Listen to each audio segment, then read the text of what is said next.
Hello everybody, this is Mike Harrell. I'm going to be your host today for this wonderful workshop. The workshop, come on up there, yeah, is emotion release and the law of repulsion. The law of repulsion, I think, is a really important idea to have. You take in things and you got to release things. You take in a breath and you got to exhale, right? Inhale, exhale. So the law of attraction and the law of repulsion are like a polarity, and you need to be able to have both. And what happens is we get a lot of stuff thrown at us in our childhood and in our life, and we get knocked around a lot. And so then these things stick to us and they influence us. So they're like parasites and they're like memories, and they have a lot of pressure. They put a lot of pressure on. So we have this, and then we don't like these things, so we suppress them instead of expressing them. So when we suppress what we don't like, that's what manifests, and the whole thing turns into a big mess, and you end up with, not being able to go in life or feel in life the way you want. So I think the first thing is this is a lot of people you may notice already, but I don't profess to be a psychologist or a therapist or any kind of thing like that. I'm somebody who had a big spiritual foot, and I had to do my emotional release work. I had to learn about it. I did this in the 1990s, and I was in a pretty dark hole, even though I had these incredible list of spiritually transformative experiences. They call them STEs. The first one I had was meeting an enlightened man in the 1970s, and because of him, I could hear what people were thinking for about 2 or 3 weeks, and I had like this whole life review kind of a thing, where I could look at somebody.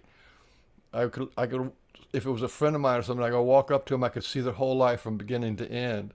That was pretty wild. And then later on, I received my first initiation into Kriya Yoga by a Living Perfect Master. That was pretty powerful. I did a lot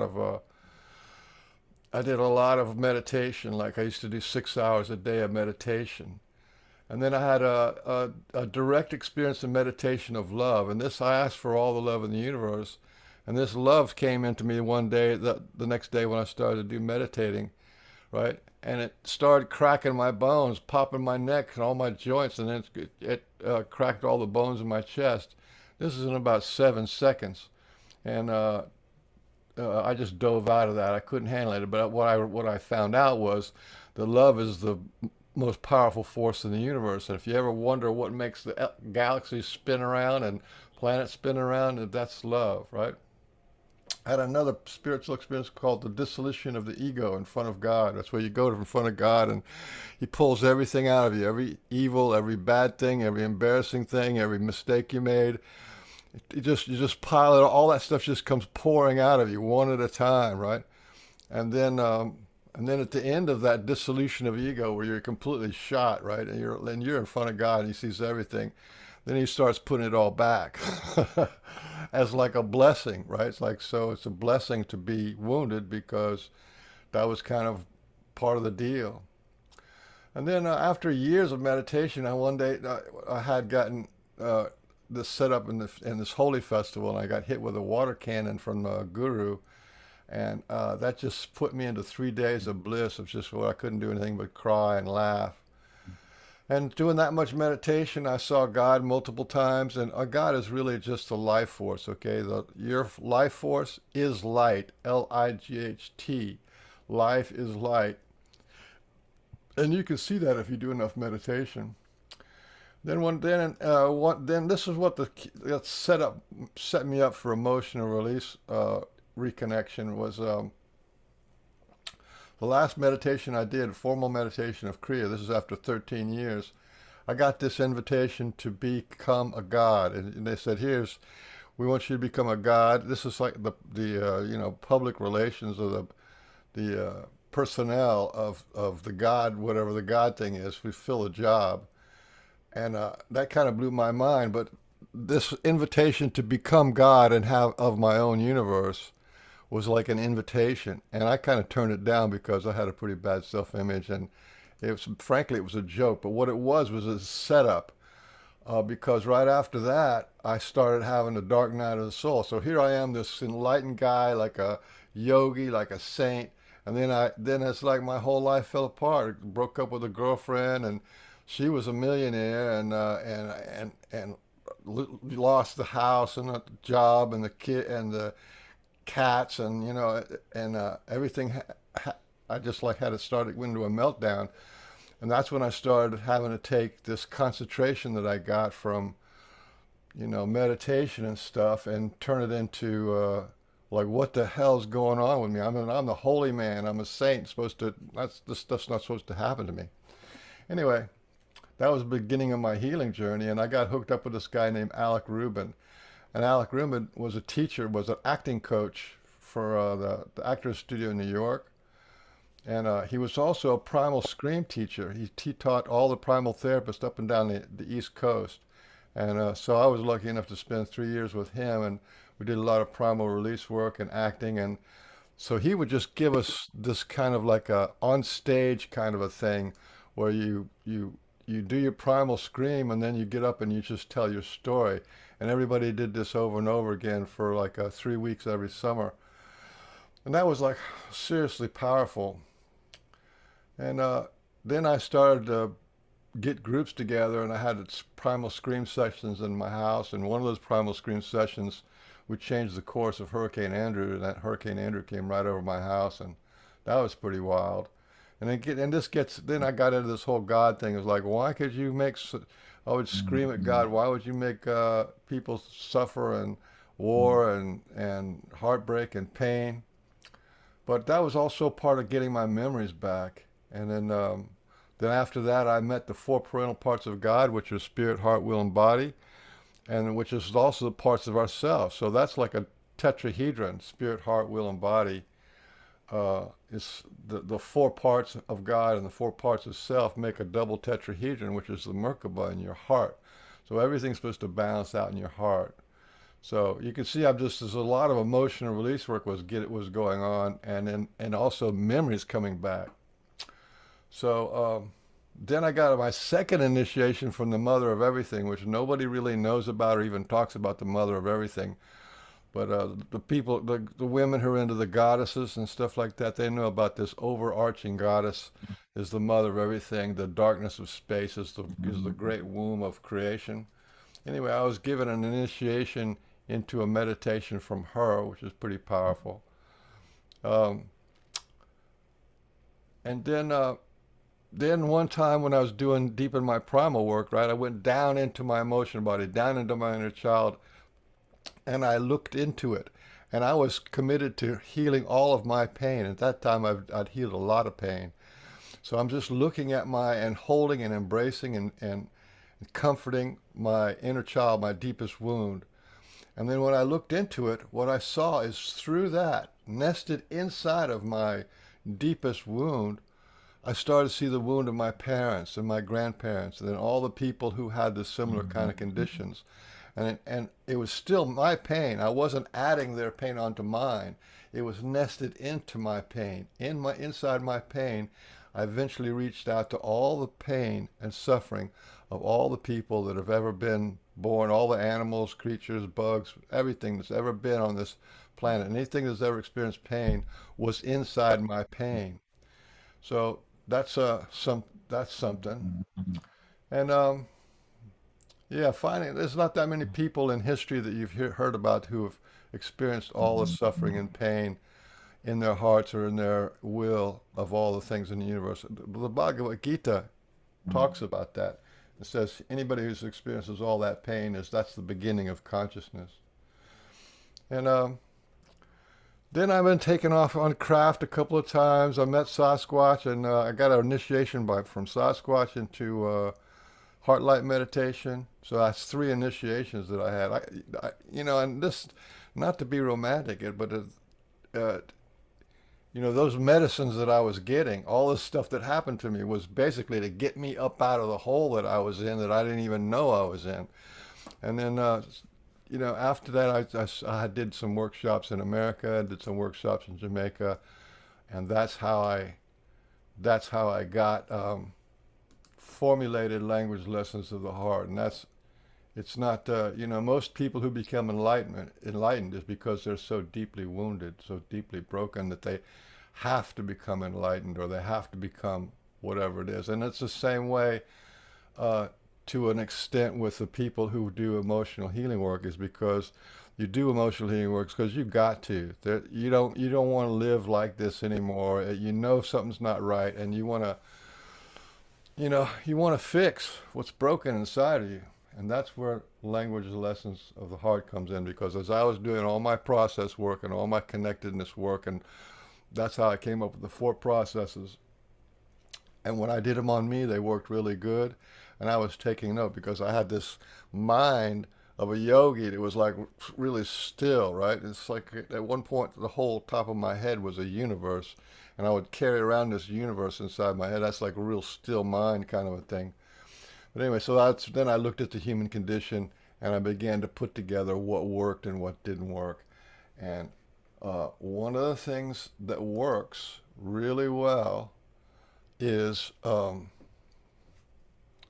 emotional release work. It has so many benefits. I have 2 pages of benefits at the end of my um, keynote.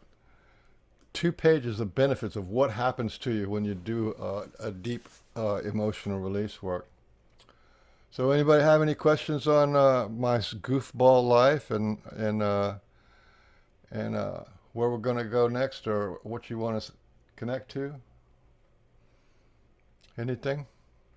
Or you want to just jump right into the keynote? Oh, everybody's mic is off except for Karina. Hi, hi, Hi, Hugh. Michael. It's Hugh. Just hang on a sec. I'll just put my put my video on. Just a quick question on that. Holding all the pain and suffering of the universe sounds horrendous. I mean, I don't know how you physically could survive that anyway, sort of thing. If you experienced all that, it just sounds phenomenally.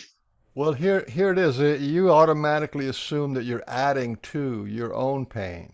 There's your pain and then the pain of the universe. But that's not the reality. The reality is that your pain nested inside of your pain. You have a crystal ball, right? And there's the finite size of the crystal ball, and you look into this crystal ball and you see all the pain of the universe. It's like that. So I didn't get 1 inch or one drop beyond or addition to my pain. It was that my pain is connected to all the pain in the universe. And this principle, by the way, is very powerful. It is entanglement. It is the law of one, where everything is one. Well, on the level of pain, everything is one. Your pain is the same pain as the dog, it's the same pain as the tree that's getting cut down, it's the same pain as it's the same. And that pain is like when you stub your toe and you get this huge pain. That pain is like a call to action, and but it's also a connection to all the things that suffer in the universe. It is the back door to the law of one. We think of, to become one with God or become one with the universe, we think of it in terms of loving. But in reality, we can't get enough of the energy of love to reach that unity consciousness, but you can in pain. If you're willing to face your pain, then you can experience a kind of unity consciousness. And here's the thing that's really amazing about that. What's amazing about that is that it can only be done at the end of pain. So when your pain ends, it ends, right? And right now in our life, pain is the most powerful thing that there is. It's the most real thing that there is. But when you die, or when you transition, or when you end your pain, pain is so completely gone that it is like as if it never happened and as if it was an illusion. Yeah? When people have a near-death experience, they go to the other side. All their problems on earth, all their pains on earth, it's all just gone like that. It's gone. Yeah?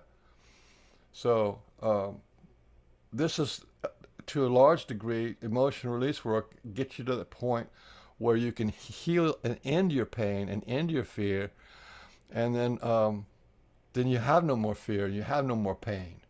Yeah, and you can live your life that way. Does that make sense? Yeah, so basically you're um, witnessing, observing the pain, all this additional suffering and pain without actually taking it on in a sense, which would be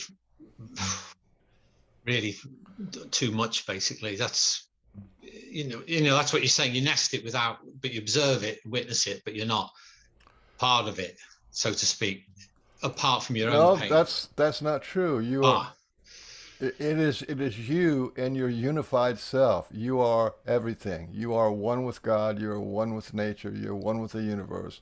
And whatever pain you felt, the whole universe feels. And whatever the whole universe feels, you feel. But it is not an addition to your pain. It is only in your pain. That's why they say healing happens in your pain. You have to feel into your pain, and then you can end your pain. So it's a pretty profound thing, and it's that's the spiritual side of it. And but this is the one thing that nobody wants to do. Nobody wants to feel their pain. Nobody wants to feel their terror or fears. And yet, when you accept that, like I give you an example, pain and bliss, right? The most intense pain and the most intense bliss are connected as a polarity. And if you can, once you understand how to end your pain, then you can realize that all pain and suffering is a form of bliss, which is a form of the universe, which is just a frequency. And that's when your pain ends, right? Your pain ends and the possibility of bliss begins. Because it's a number line, just like good and evil, light and dark, they're all polarities. Light and dark are connected, good and evil are connected. Yeah, and we're thinking about going towards the good, right? And avoiding the evil. But in fact, when you go into the evil, then you can see that they're connected. There's good in evil and evil in good. Oh well, it's an experience. It's not something that you can really put into words.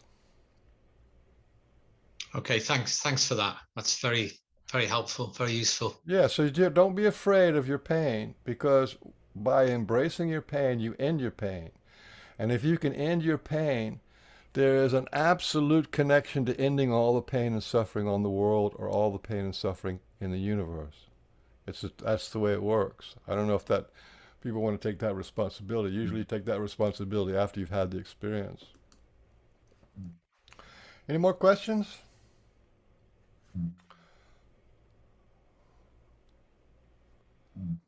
Okay, then let's get started with the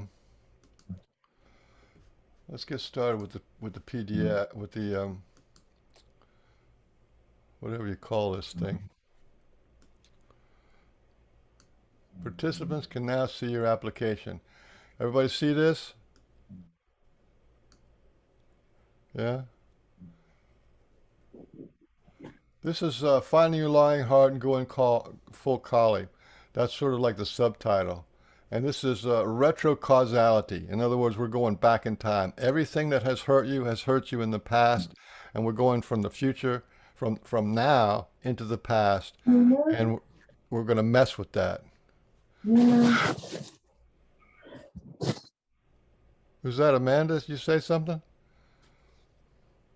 Yeah. Okay, so the idea is to win the war within. We have conflicts within because we were expressing ourselves as children in our ecstasy, and we get told no, stop, be shut up, be quiet, stop crying, stop feeling, stop making noise, and all this kind of stuff. We get loaded up with these no's, and the no's turn into demons because a lot of it was done with yelling and screaming or shaming or blaming. So, retrocausality is to be a time lord. In other words, you are a time lord going back in time and re-editing or reacting as scenes that happen to you, and getting the different results because it's just energy. We're energy beings first, not physical, and then after energy beings, energy forms and conforms to the physical. Okay, the law of repulsion. That's what we're doing. We have the law of attraction, but this is going to be the law of repulsion. You're going to take those things that hurt us most deeply and release them and push them away, kill them, delete them, erase them, whatever it takes to get those negative imprints, the negative energy, the little demons that we call them demons and shadows. We're going to take those guys and face to face get rid of them. So, the law of repulsion, the greatest jihad is to battle your own soul and fight the evil within yourself. This is Prophet Muhammad. And it's actually this process of fighting demons is in the Buddhist, is in the Hindu, it is in the Muhammad, and it's in the Christianity. So this is not something that's going to be opposed to whatever your religion may be. So if I can do this bigger and put it on play. There. Okay, we carry inside us our abusers and our and invaders like emotional parasites. We feed them our life and freedom, not ever knowing that they are not us, but only imprints of past events pretending to be us. So this whole thing of fighting your demons is really about getting rid of energetic parasites, thoughts, feelings, conclusions, and memories from the past that influence your present and make your present feel like peanut butter instead of, a cool drink of water. See what I can do about this. I got this guy. Oh, I have to do it like that to read the whole thing. Emotion release and the law of repulsion is for one goal, to become sovereign within your own skin. If you have invaders and parasites and principalities and demon lords and, all this kind of stuff, you're not sovereign. Your borders have been crossed, right? Your, whatever. Your true inner kingdom is from the skin in, including your spirit, heart, will, and body, plus the 61 trillion cells. So you can pull one hair out of your head and you realize that one little group of cells is alive and kicking because it hurts. What is you comes from the inside out, and what is not you comes from, oh look, there's Michelle Budai, comes from the outside in. Your energy beings first. So all things are also energy beings. Thoughts and words are energy. And then thoughts and words are also seen as beings. Feelings, memories, imagination, hopes, and dreams are energy beings. So get the idea of being. So you're not depressed. You have the spirit of depression on you. You're not anxious or stressed. You have the spirit of anxiousness and the spirit of stress on you, right? Or fear, or whatever it is. Everything to your emotional body is a being, because all energy is a being, whatever that energy is, good or bad, joy or sad. Okay, what is for you is what is not you, principalities. Yeah, all of history we call these toxic invaders demons or inner monsters. Strange as it sounds, it's 10,000 times more useful to create demons and saboteurs than it is to say that you have an anxiety disorder or you have PTSD or something. You can't really get a grip on anxiety. I have an anxiety disorder. But if you have a demon that's making you afraid, or a demon that's threatened to hurt you, right? The image in your head is of somebody threatening to hurt you.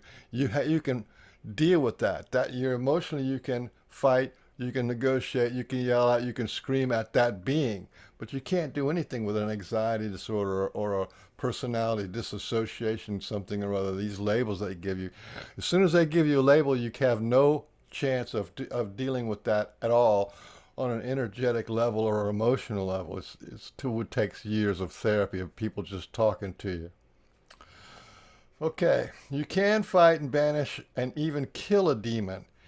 Uh, who, if you look, has a human face and is the cause of your fear and anxiety. This demon has a time and a place, an event, and you can enter that and let the fight begin. Once this demon of this time and this event is dead and gone, your anxiety disorder is gone for good. Okay? So the idea is that you have a parasite inside you that's making you anxious. And once you kill that energetic parasite, you kill it, or you release it, or you destroy it, or you make it turn to vapor, or whatever you got to do to get rid of the cause of that, even though it has your mother's face, your grandmother's face, or your ex-boyfriend's face. If once you completely obliterate that from inside you, your whole emotional body lets go of this invader, and then the pain that is associated with it is gone. Poof, like that. That's what I'm saying. Pain, when it is being felt or suppressed, is the most real thing in the world. But once pain ends, it is like as it never happened. It becomes a complete illusion. Okay. Motion release and the law of repulsion is for one goal. You are sovereign within your own skin. Let the demon wars begin from the skin in. This is imagination work, right? The imagination, this image nation, it's about the principalities of pain that you have inside your body, or your hurt locker. Never own or label, never own your label. Instead of saying instead say, the spirit of anxiety is upon me. Keep a clear separation between you and the spirit of what happened to you. Say, for example, I'm being attacked by the spirit of panic. So you have a panic attack. You can't really do nothing with a panic attack, but the spirit of panic attack is somebody is standing inside your head, looking at you, pointing at you, and making you panic, right? That you can deal with the spirit, but you can't deal with the idea. And the spirit of my past trauma is invading me again. If you, like I said, make everything into a being, and then you can deal with the beings. You can fight the beings. You can negotiate with the beings. You can banish the beings. You can kill the beings. All these kind of things. Okay, and if you're being invaded, you know, it makes you a sovereign being and the owner of your inner kingdom, and the demon spirit who is invading your kingdom. An invasion means war. The war within. You win always because you're already a sovereign being, and what you say goes, actually goes. We always win the war within. This is basically what we're teaching you how to do: is win the war within, and to purge, and to come to catharsis over the acts that were done to you that are not you. They got imprinted onto you, and then parasite and pull down your energy. Often, events from the past comes with strong feelings of being a powerless victim with no way of fighting or fleeing the painful event. See this powerless victim mode as a demon. The demon of despair and powerless is upon you. We have huge programming to shut up and take it. Say nothing, do nothing but suffer. The spirit of suffering, the spirit of guilt, the spirit of shame, the spirit of being blamed. These are demonic saboteurs, and you need to kill them or expel them or release them, or whatever you have to do to not have them influence you anymore, not be present in your energy system. So it's basically like taking the radio or the recording of them and erasing the recording. Yeah, and unless you can let yourself express like a child in meltdown, then you will never truly meet your authentic or inner self. Here's a little story about Alec Rubin, right? He had this thing called the theater within. That was his workshop. In his remarkable 66 career years in a career in performing arts, Alec Rubin was known as the master teacher, celebrated therapist, and that's what he taught. He taught how to do primal therapy and stuff like that. He was like he taught a couple of Academy Award-winning actors and stuff, and he was in the Actors Studio in New York. He was also friends with Fritz Perls and the Human Potential Movement, and he studied Gestalt and Neo-Reichian techniques as well as sensory awareness. And he worked with famed therapists Alexander Lowen, John Pericos and Arthur Janov, and became the leading practitioner of primal therapy and one of the founding members of the International Priming Association. And I had 3 years of acting with him and as a friend, and that it was from him that I realized that I could condense all this stuff down and put it into a workshop. Nathan. Well, at this point in my talk, I was talking about, you know, fighting demons and killing demons. And because I messed up on Facebook and posted the link to my workshop publicly, turns out that a bunch of demons jumped on and started saying rude things. It was about 7 or 8 rude boys yelling and screaming and cutting up, and I couldn't get it off. I actually had to end that video and start a new one. So this is where I left off, where I cut it off, and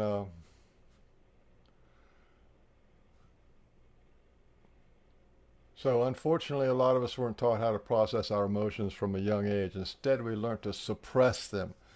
So the emotions that lay dormant in our childhood usually surface in our adult lives. And these unresolved emotions can at times be triggered by present-day situations that we don't always associate with our past emotions. Emotional distress. So that's why it's extremely important to try and examine each emotion as it arises. By doing so, you can gradually heal the wounded child that lives within you and learn to love the adult that you now are. Aaron Chatters.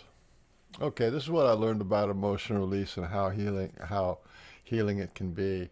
I'm not a life coach or a therapist or a psychologist. I'm not paid for or asked for money for what I teach. I'm a person who had to heal my emotional body, and I set out to find out how it works. I found a process is king over information. What to do and what steps to take. Information is needed, but must be connected to a process. All wounding called trauma and adversity can be called undischarged traumatic stress, but stress is an obscure word for pain. So, all emotional wounding and by extension physical illness and in essence undischarged traumatic pain. Emotional release is the process to discharge and express said pain. When you express the pain till the end, you heal. It's over. It's finished. You finish the episode. All trauma is a frozen episode in time. And okay, then finding a light heart and going full color. That's like the next level deeper. What is emotional release work? It is catharsis. You express your feelings and you release your emotions. And catharsis is a purification or cleansing of the emotions such as anger and fear. Purification or purgation that brings about spiritual renewal or release from tension. Purgation is the act of or result of purging. It can be to clear of guilt or to clear of ceremonial defilement and make free from something unwanted. Avocation, the expression and emotional discharge of unconscious material such as repressed ideas or emotions by verbalization, especially in the presence of a therapist.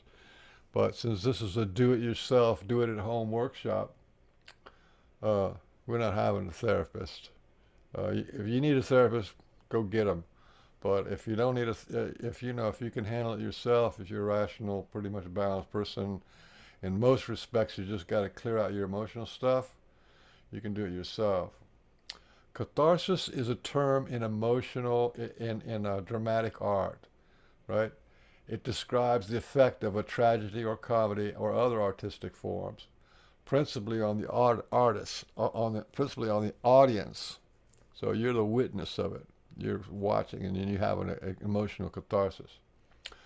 Drama is actors on a stage portraying tragedy, but catharsis is also had by the culmination of the fight scene in the hero's journey. Okay, and toning is a soft emotional release. Emotional release uses thought, images, sounds, and you can look up this A.R. Borden or PhD, John Stewart Reed. The sound of wounding. So the idea of toning is to match the tone, a vocal tone, to any kind of energy in your body. If the energy is emotional, you can try to match the sound of the emotions. If it's physical ailment, like let's say a bad shoulder or something bad with your back, you match the tone of the sound uh, to the tone of the pain. And a lot of people just really have a hard time opening their mouth and going they just can't do it. So my beginning exercise would be to use the vowels A, E, I, O, and U, right? And then you can use those sounds like ah, e, ah, o, u, right? Those kind of sounds. Use those kind of sounds, and then you match the frequency and the pitch of the sound to your pain. If it's a bad back, you can go and you match it. And if it's loud or hard, you go right? Whatever the sound is, you match it. And when you do that, it connects your brain, your voice, to the pain, and then it's called entrainment. You can match the vibration to it, and you follow it, and then when you keep toning that, your voice will change, and the sound will change, the pain will change, and you can actually dissolve stuff that's happening to you by the sound of the wounding and the sound of the healing. The wounding will sound painful, and then the sound of healing will be and then it's done. This is very soft. You can do it laying down, sitting in a chair, or whatever, and being supported. But when it comes to deeper things like emotions, you can get a pillow. There's a pillow, and you can scream into it. That's screaming into the pillow. Then, so if you can do toning, you can do toning, and you work on your body, you work on your emotions. When you get to your really deep emotions, that's when you need a pillow, and you can scream into that pillow, build up a big chest full of energy, and really rip it out. Deeper the pain, the louder you need to go, because you want to match the frequency and the intensity of the emotional wound, of the pain, of the hurt. Yet you match that with your voice, and when you do that, you entrain it. And when you entrain it, you can move it and move it out, heal it, vibrate it till it's healthy again. And that's toning as soft emotional release. And at this point, uh, I've already, shifted to another venue and started a new a new video, and people, this part of it that I kind of lost was we had a lot of people talk about how this toning really worked for them, and they got, they could feel the shift that happens inside them from just doing a few minutes of toning. And you can tone as long as you want for 10, 15, 20 minutes, or you can do it when you lay down. It's good to do something like that when you wake up. It kind of oils up all your joints. And just by doing toning, if you get really proficient at it, this is your instrument. Your voice is your instrument for healing. It's also your instrument of love. You breathe in light and you breathe out love. So anything that comes out your voice has the energy of love behind it. Okay, and I think that is just about it. Okay. Now, everybody want to try some actual emotion release, real soft emotion release?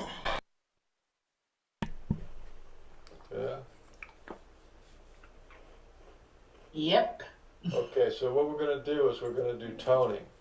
I don't know if anybody knows about toning or what toning is, but but what toning is to connect your voice to your body. You connect your voice to your feelings.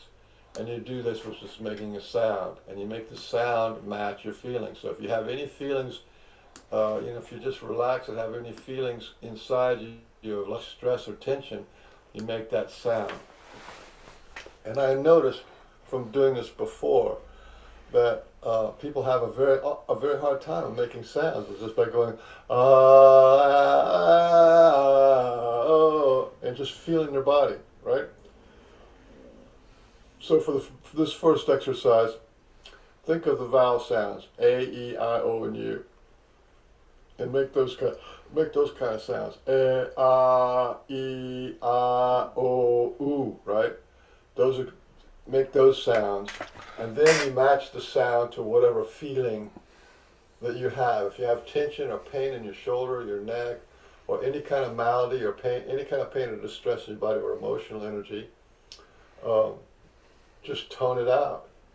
Okay, so just do the A, E, I, O, U and make sound that way. And relax and just feel your body while you're making the sound, because you want to connect your consciousness to the sound and the sound to your energy of your body, of whatever pain or suffering or aches and pains you have. This is called toning. Okay, everybody give it a shot. I don't know, you're going to keep your mics off or your mic on, I don't really care. But just go to get you started, go through A, E, I, O, U and make some sounds. And then you can up the pitch or lower the pitch, up the volume or lower the volume to match. Like if you have a big pain, right? You go right? Or if it's just a little one, you go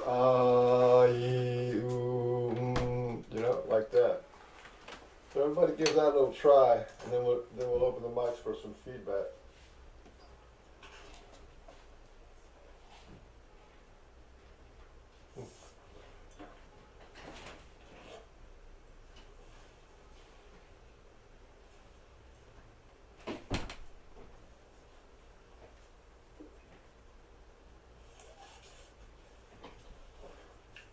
Oh, my pillow.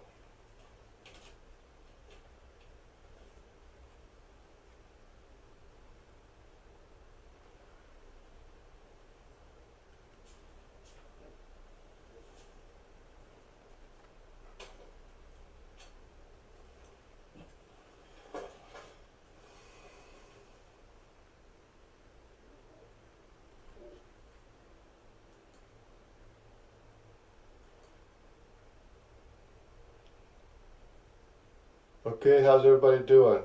Everybody having success? You can turn your mic on if you want to talk. Anybody have success with it?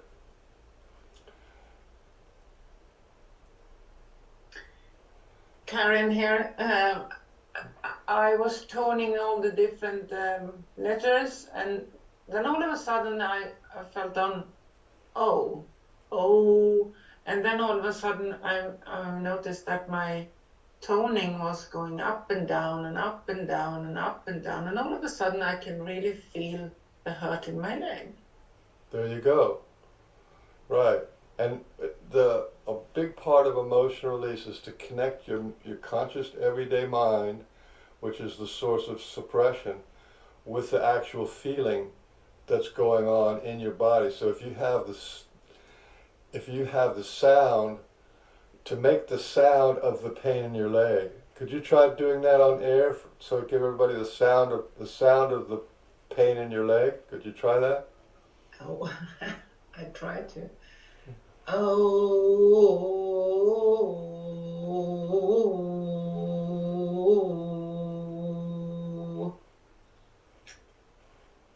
That's very good. Yeah, that's as simple as it is. You can do this laying down or standing up.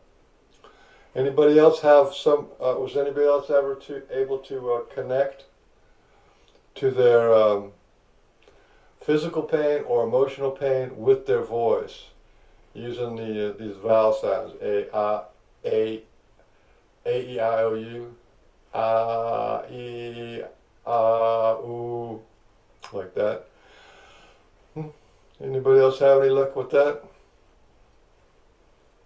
You can get really deep with this. The idea is if you relax and you get into it, that the physical pain that you're in is also connected to emotional pain.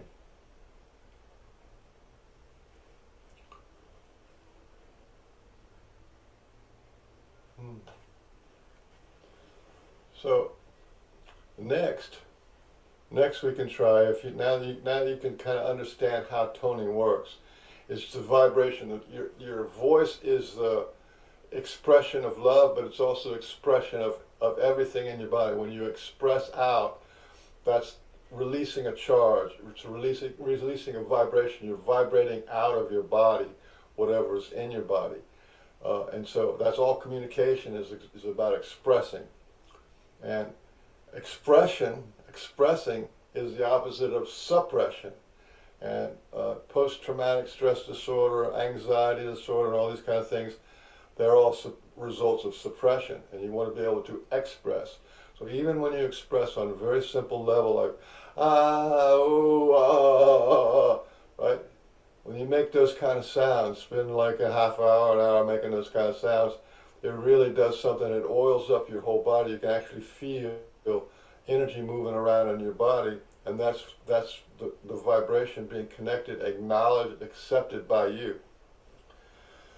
Now to take it to a next level, right, is you can take it to whatever your emotional wounding might be. And let's say you're angry at somebody or you're really hurt by somebody, and then you try to frame that in your mind, and then get a pillow, right? A pillow, and scream into the pillow. See? You can scream into the pillow.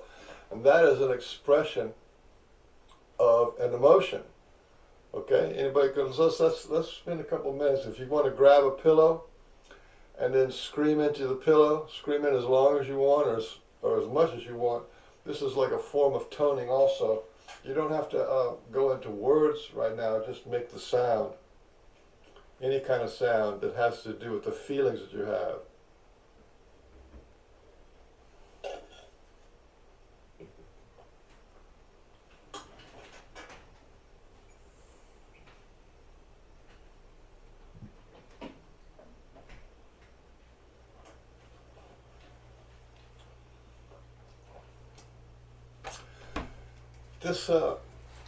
This issue, just being able to open your voice and have a voice, is one of the most repressed things that there is in society, because we get told thousands and thousands of times growing up, no. And a lot of what the no is shut up, sit down, take it, don't stop making noise, you're crying too much, stop making noise, children should be seen, not heard.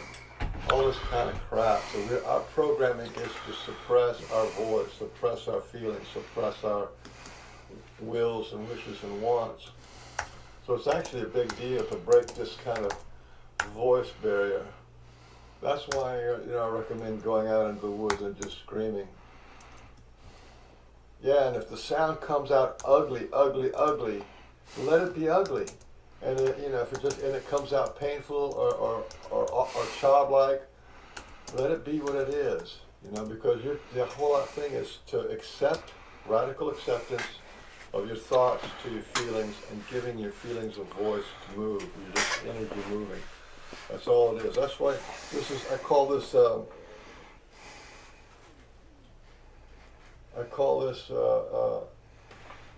sort of the sound of wounding, right? There was a sound that you made when you were a child, which was crying. You cried out loud as a baby. You cried, screamed and cried.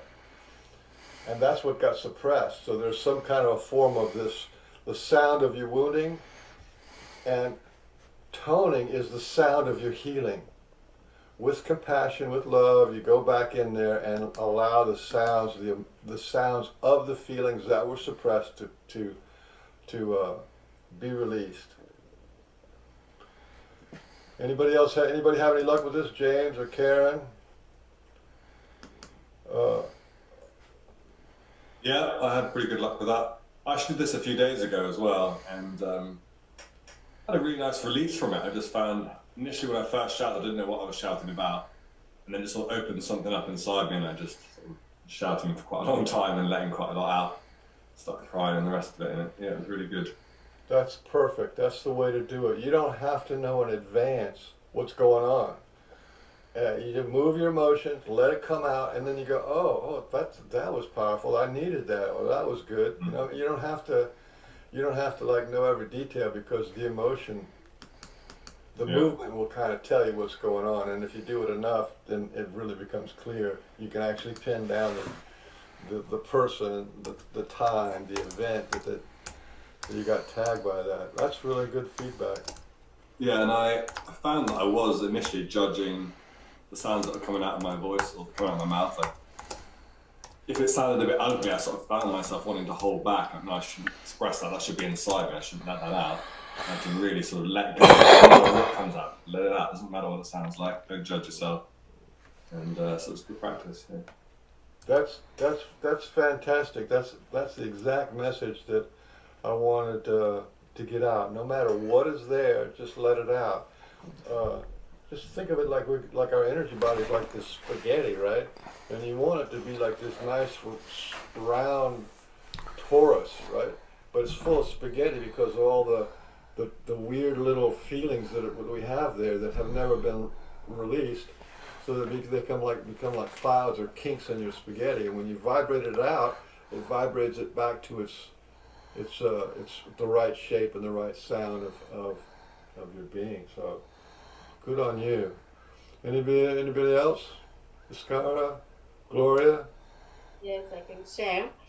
Um, I've been working with my voice, so I'm not disturbed by the ugly or unpleasant sounds. What I feel is that there is all of a sudden a breakthrough, and I feel this breakthrough vertically, kind of the sound or the voice goes down and up, and it feels very clear. Uh-huh. Yeah, sometimes emotions come up, but at the moment it just feels relief because something was blocked, something was sitting there. I also have been trying to have colds, but it didn't come out as cough or something. And right now, when you instructed us to do this practice, I felt that something got relieved. Very bizarre sound, very low vibration. I can't even say which is the vowel, but it was really, I felt it working very deep. Thank you, Michael. Well, thank you. That's right. This is just, like I said, this is very soft, very gentle form of emotional release work, but it can be very powerful, very catharsis, right? You can, because a lot of our stuff is sorrow and sadness, which is just sad and or ugly, that there's that ugly stuff inside of us, and when we vibrate it out, it balances. And we have to have radical acceptance for whatever the feeling is. Instead of radical rejection, we have radical acceptance. All right. So, how wonderful is that? Well, that's the sound of healing and the sound of wounding. And toning is a soft emotional release. Yeah?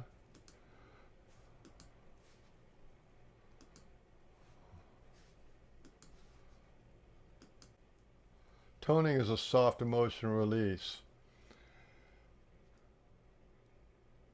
Emotional release uses thoughts, images, feelings, and sounds. So if you can do this by relaxing on the floor, in a bed, or in a chair, and feel supported.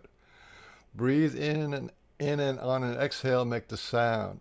Ah, ooh, ah, right? Ah, ee.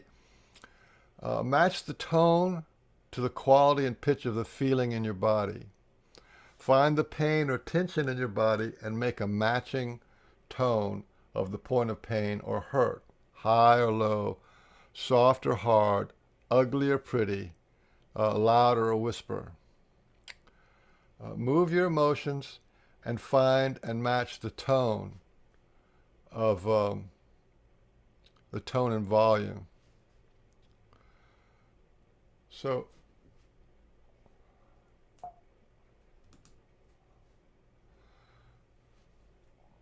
That's basically how you do it. Now the next thing is like I said before we leave today, get yourself a little pillow. Go if you have to go in the bedroom or the couch or something. Get yourself a pillow and really scream. Ah! That's a really good one. Really loud. So one of the things you can do is to do connected breathing, like breathe in and out really quickly and deeply.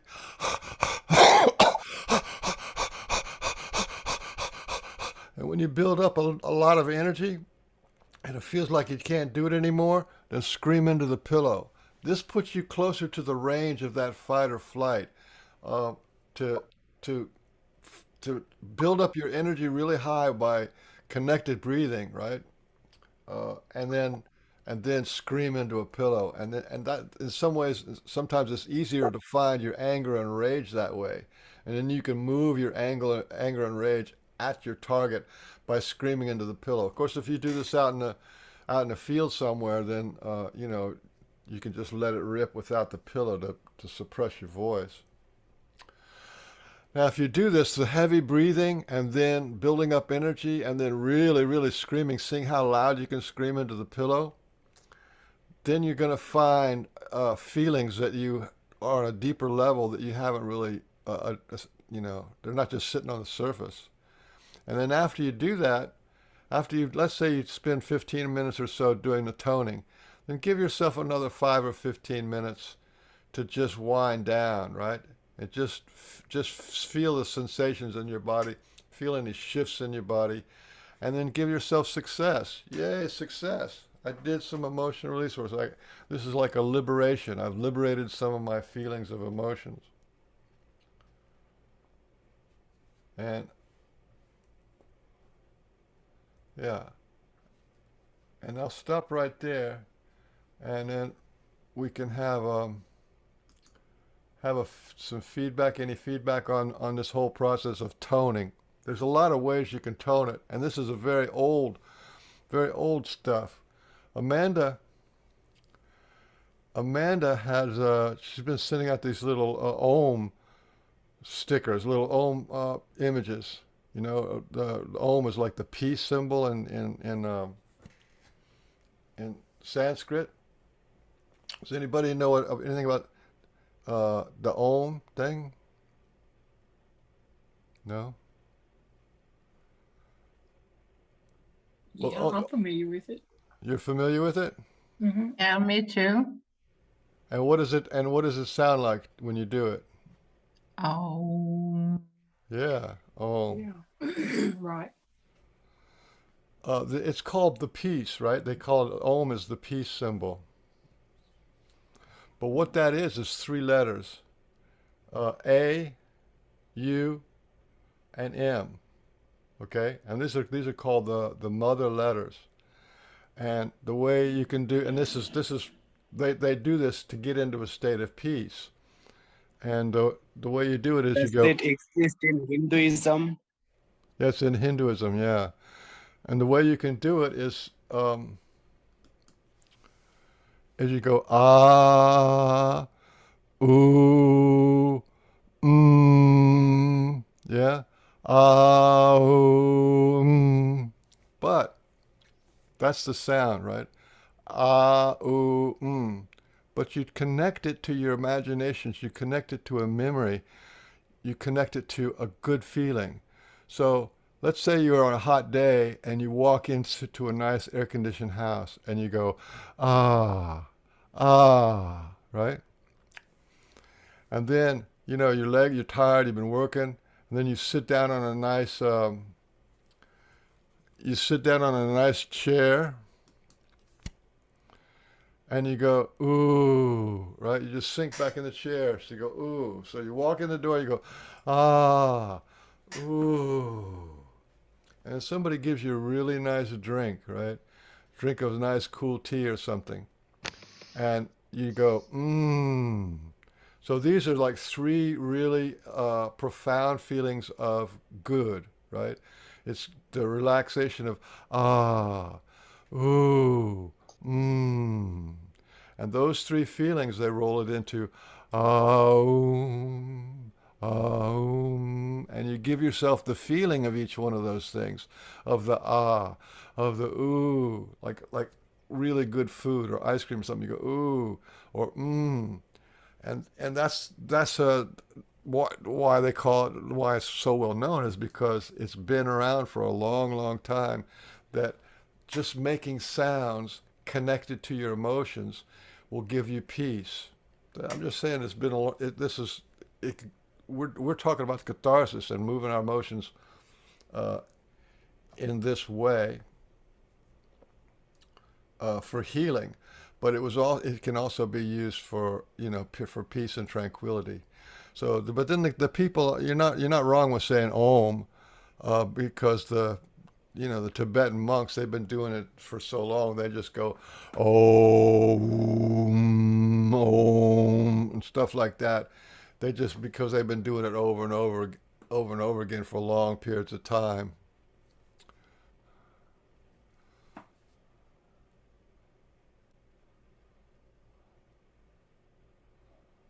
The Om sound, if you do it, you can feel the vibration going right down. Yeah.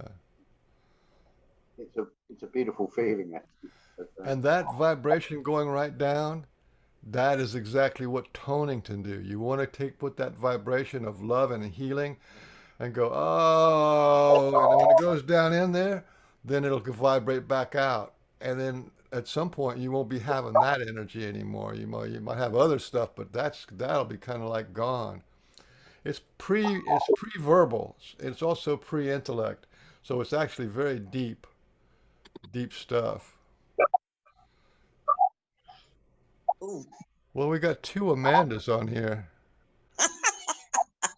How'd you do that, Amanda?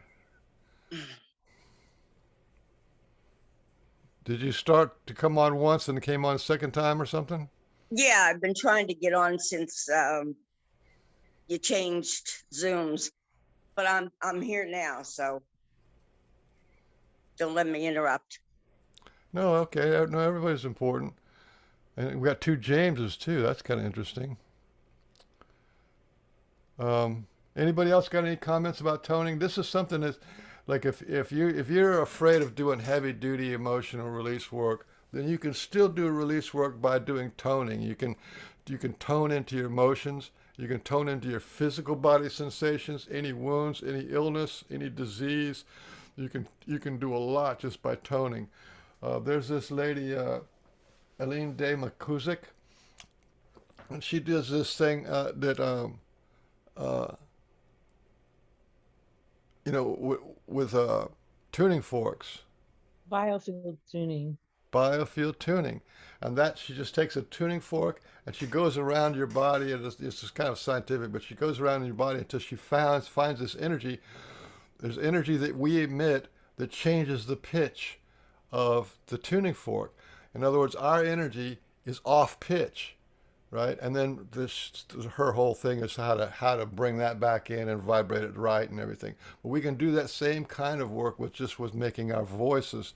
The built into us, our ability to heal is with our voice. Any more questions and comments?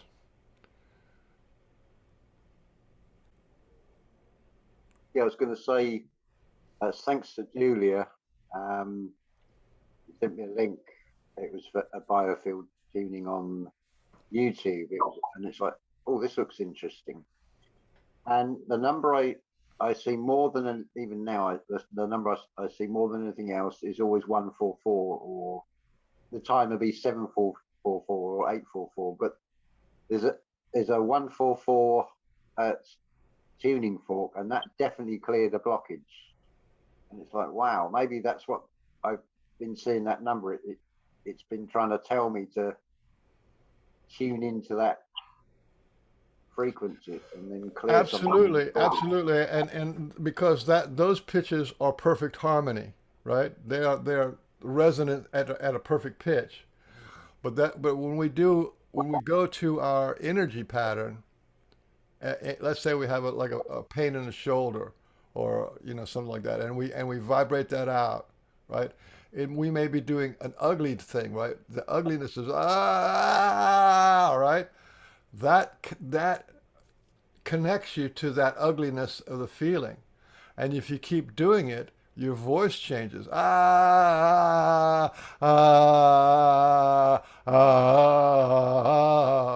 Your voice changes, and when your voice changes, it carries that pain vibration back to a normal sound. That's how it works, and it's pretty mechanical. It's pretty amazing. That's how a lot of emotional healing works. But when we're going to do finding your lion heart, we're going to go into like the 3D vision kind of a thing to do our healing work on.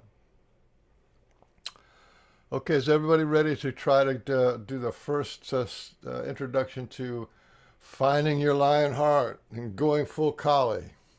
Yep, Okay. absolutely. Then we're going to go to, yeah, Mascara's ready. All right. Finding your lying heart and going full collie. What are the rules for the release work? Okay, well, this is kind of like you're going to do shadow boxing. You're going to be jumping around, and you need room to do that. You can do it in your house if you have a safe place. But you need to stay safe, right? And it's just better to do it in a field or in a yard or go out in the country and do it, right? So that you can move your body around. You want a shadow box because this is about fighting your demons, right? And having a stick or something you can fight them with. So stay safe. When you do emotional release work, stay safe and don't hurt yourself, and don't break anything in your house, no matter how bad it is.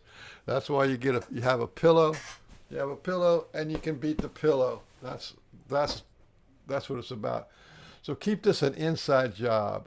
Your movement and pain is inside you, and healing is inside you. And this is really important. Never go face to face with your abuser in the real world. It's about healing you, not them. Don't go face to face or phone to phone or text to text or lawyer to lawyer. You want to heal you is inside. Wounding happens on the outside, healing happens on the inside. So you use your imagination and you connect with your abuser in your imagination, and it is in there that you can be ultra-violent, scream and yell or whatever. But don't get on the phone and say, I just had this memory that you did this to me when I was little. No, that's not considered a good way of going, and you can escalate into bad situations. You just want to get that parasite, that memory, that image out of you, and that's what finding your lion heart is all about. So we get stuck in one or two emotional ranges, right? We get two ranges of emotions, like, for example, anxiety or grief, where you cry all the time. Or some people get stuck into anger, or they're angry all the time, or they're on a power trip all the time. And really, you need to expand your emotional repertoire, just like playing scales on a guitar or scales on a piano. You need to be able to have all your notes available to you. So if you pay attention to the emotions that you're expressing, if you have panic attacks all the time, then that's telling you something. Or if you're angry all the time, that's telling you something. If you are stuck, then then find your anger and rage. If you're stuck in fear, then find your anger and rage. And if you're stuck in the victim mode of pain and that kind of stuff, you find your anger and rage, and that'll do it. But if you're angry all the time, then go back and try to find your pain and balance it out with that. Anyway, all this stuff puts you in charge and you in power, and you are not the victim. Okay, then another rule for doing emotional release work is to integrate.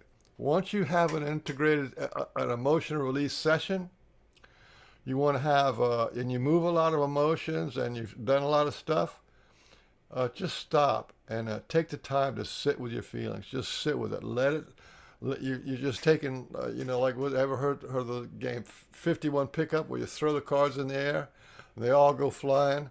It's called 51 pickups. So you threw all your emotions in the air and they all come back down, and what you need to spend some time just sitting there and gathering each of the cards back with you, and just put your balance out what happened to you and integrate it.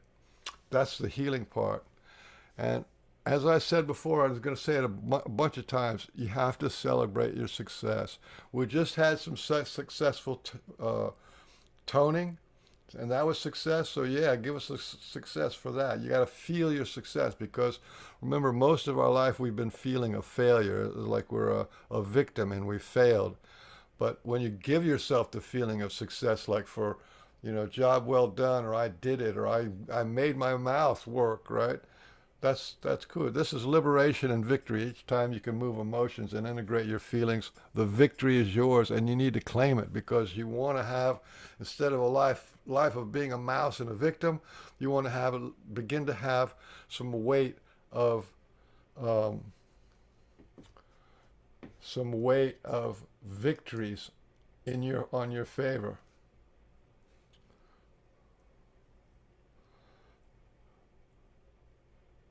Celebrate your success. Find your law, Lionheart, and going full Kali, the law of repulsion.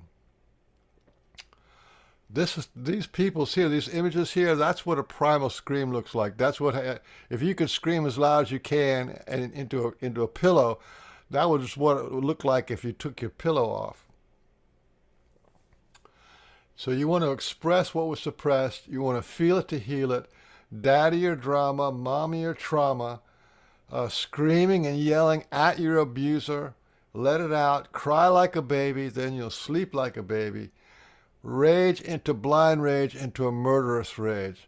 It's sort of like if you had somebody who was coming into your house to kill your children, right? And you the only way you can get them out of your house is to kill them, right? Because it's you either kill them or it's going to kill your children. That's the kind of rage that you want to get to, which is not that hard to get to, because, anyway,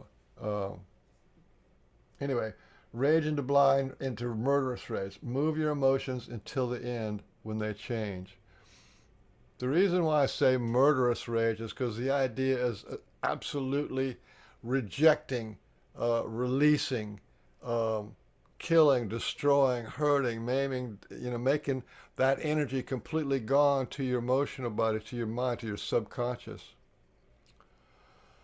So, emotional catharsis is acting, right? That's what I read that description a little while ago. Emotional catharsis is acting out, and you're acting out the fight scene of your hero's journey. So you want to fight and kill your inner demons, or you want to fight the dragon, or you want to fight the dark night, the dark, the dark night of the soul, whatever. That's what you have to do. You do that inside to let your emotional body, your spirit, heart, will, and body know that this thing is gone. It's over. You won. And you're going to be safe from that from then on. So that turns you from being a victim into a victor. And this little flyer here says, I'm not trapped in the matrix with agents, demons, and vampires and energies. They're trapped in here with me. That's the attitude. You are bigger than any energy. You're bigger than your memories. You're bigger than your imprints. You're bigger than, like, what you say goes. You're bigger than your trauma. You're bigger than your PTSD. You're bigger than all the labels that they put on you.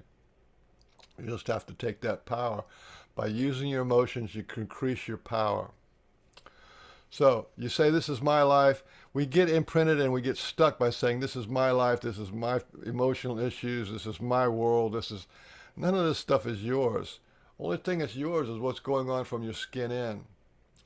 So your relatives, demons and monsters in you acting against you, and they're sustained by you. We carry our trauma with us as freeloaders, as parasites, and we don't have to do that. You can release it, and then you can be free of it. But the ones who abused and neglected you are not you. They are memories of something that is not you, something that happened to you, and something that you can go back and edit and release. It's not your job to run a zoo for the demented, wounded, evil abusers of this world. It's not your job to run a safe house for the criminally insane or the demented parent population. Even though you feel like you are supposed to love the ones who hurt you. So this is the law of repulsion. You want to have the law of attraction, And how do you get the law of attraction? You you go into the image of what you want and you create a feeling reality out of that. And the law of repulsion is the same thing. You go into the feelings that you don't want, you create a feeling reality. You create a little movie scene and you fight the fight, you kill the dragon, and that entering into that scenario that you don't want until it's eliminated. You blow it up, you remove it, you deny it, whatever, you yell, you scream. And that's what the whole of the Bhagavad Gita is about, is you got to go fight the family that hurt you. And here it is, here's what Christ had to say. He says, don't think I came to bring peace to the earth. I have not come to bring peace, but a sword. For I have come to set a man against his father, and a daughter against the mother, and the daughter-in-law against the mother-in-law. A person's enemies will be those of his own household. This is Jesus Christ. So as I'm saying, this idea of the law of repulsion, the idea of killing your parents, killing your mother-in-law, killing whoever hurt you, they were the enemies to you growing up, and you want to sever that connection to whoever hurt you forever, so they're not inside you, acting against you. Okay, and this is Osho, who I kind of think is great because he kind of figured all this stuff out. The world lives in misery, and the world lives in misery because people are not rebellious enough. They don't rebel against the slaveries. They bow down to slaveries. They are ready to be exploited, willing to be oppressed. From the very childhood, they've been taught to be obedient. And this has gone deep into their blood and bones, so deep that it has entered their marrow and they have become obedient robots. They have forgotten how to disobey. And one day, and the day you forget how to disobey is the day you lose your soul. And this is my quote: move your rage until you find your terror, and move your terror until you find your rage. Okay, finding your lion heart and going full color. The first thing you need to do is find a safe place to move your body and emotions. You can do it in your home. If you're gonna like be able to, you need to have enough space around you where you can do like jumping jacks, right? If you can do jumping jacks 360, that takes enough space. Like I don't think I can even do jumping jacks. I have to move my stuff around to do jumping jacks in my room. But you can go in your house and just turn on some loud music and find your primal target, whoever hurts you, and start screaming at them, right? Or whatever. Or you can go to a park away from people, right? And if you go to a park away from people, you can just lay out your blanket and have your little notepad of the scenes you want to work on and just start screaming. And if somebody comes up to you, just say, I'm rehearsing for parts of a movie that I'm writing. It's about child abuse and neglect. Yeah? So you can go to a park away from people, or you can drive to a safe place in the country, any kind of a field, because you're not going to do this all day. Like a half hour is a long time, 15 to 20 minutes to do a couple of scenes. You know, the fighting scene in a movie is only usually about 3 or 5 minutes, right? And you can do 4 of them in 15 or 20 minutes. You can do 4 scenes. So it's not like you're going to spend hours out there. So it only have to do it to do the whole scene. It only takes a small amount of time. You can also check for actor studio or stages, any kind of place where you can, or a warehouse somewhere. There's people let you use a warehouse at night or something. And also in your car works. It's not ideal because the idea of is so much to be able to move your body and build up a sweat of really being able to let go. So cars does work, but it's not the best. And a lot of people do a huge amount of work just by going in their car and screaming. And the other thing is remind yourself to make agreements with your spirit, heart, will, and body that you're going to do this for them so that they can be free. You want your spirit, heart, will, and body to be free of stress, free of drama, free of trauma, free of any kind of stuff that they have been holding on to since you were little.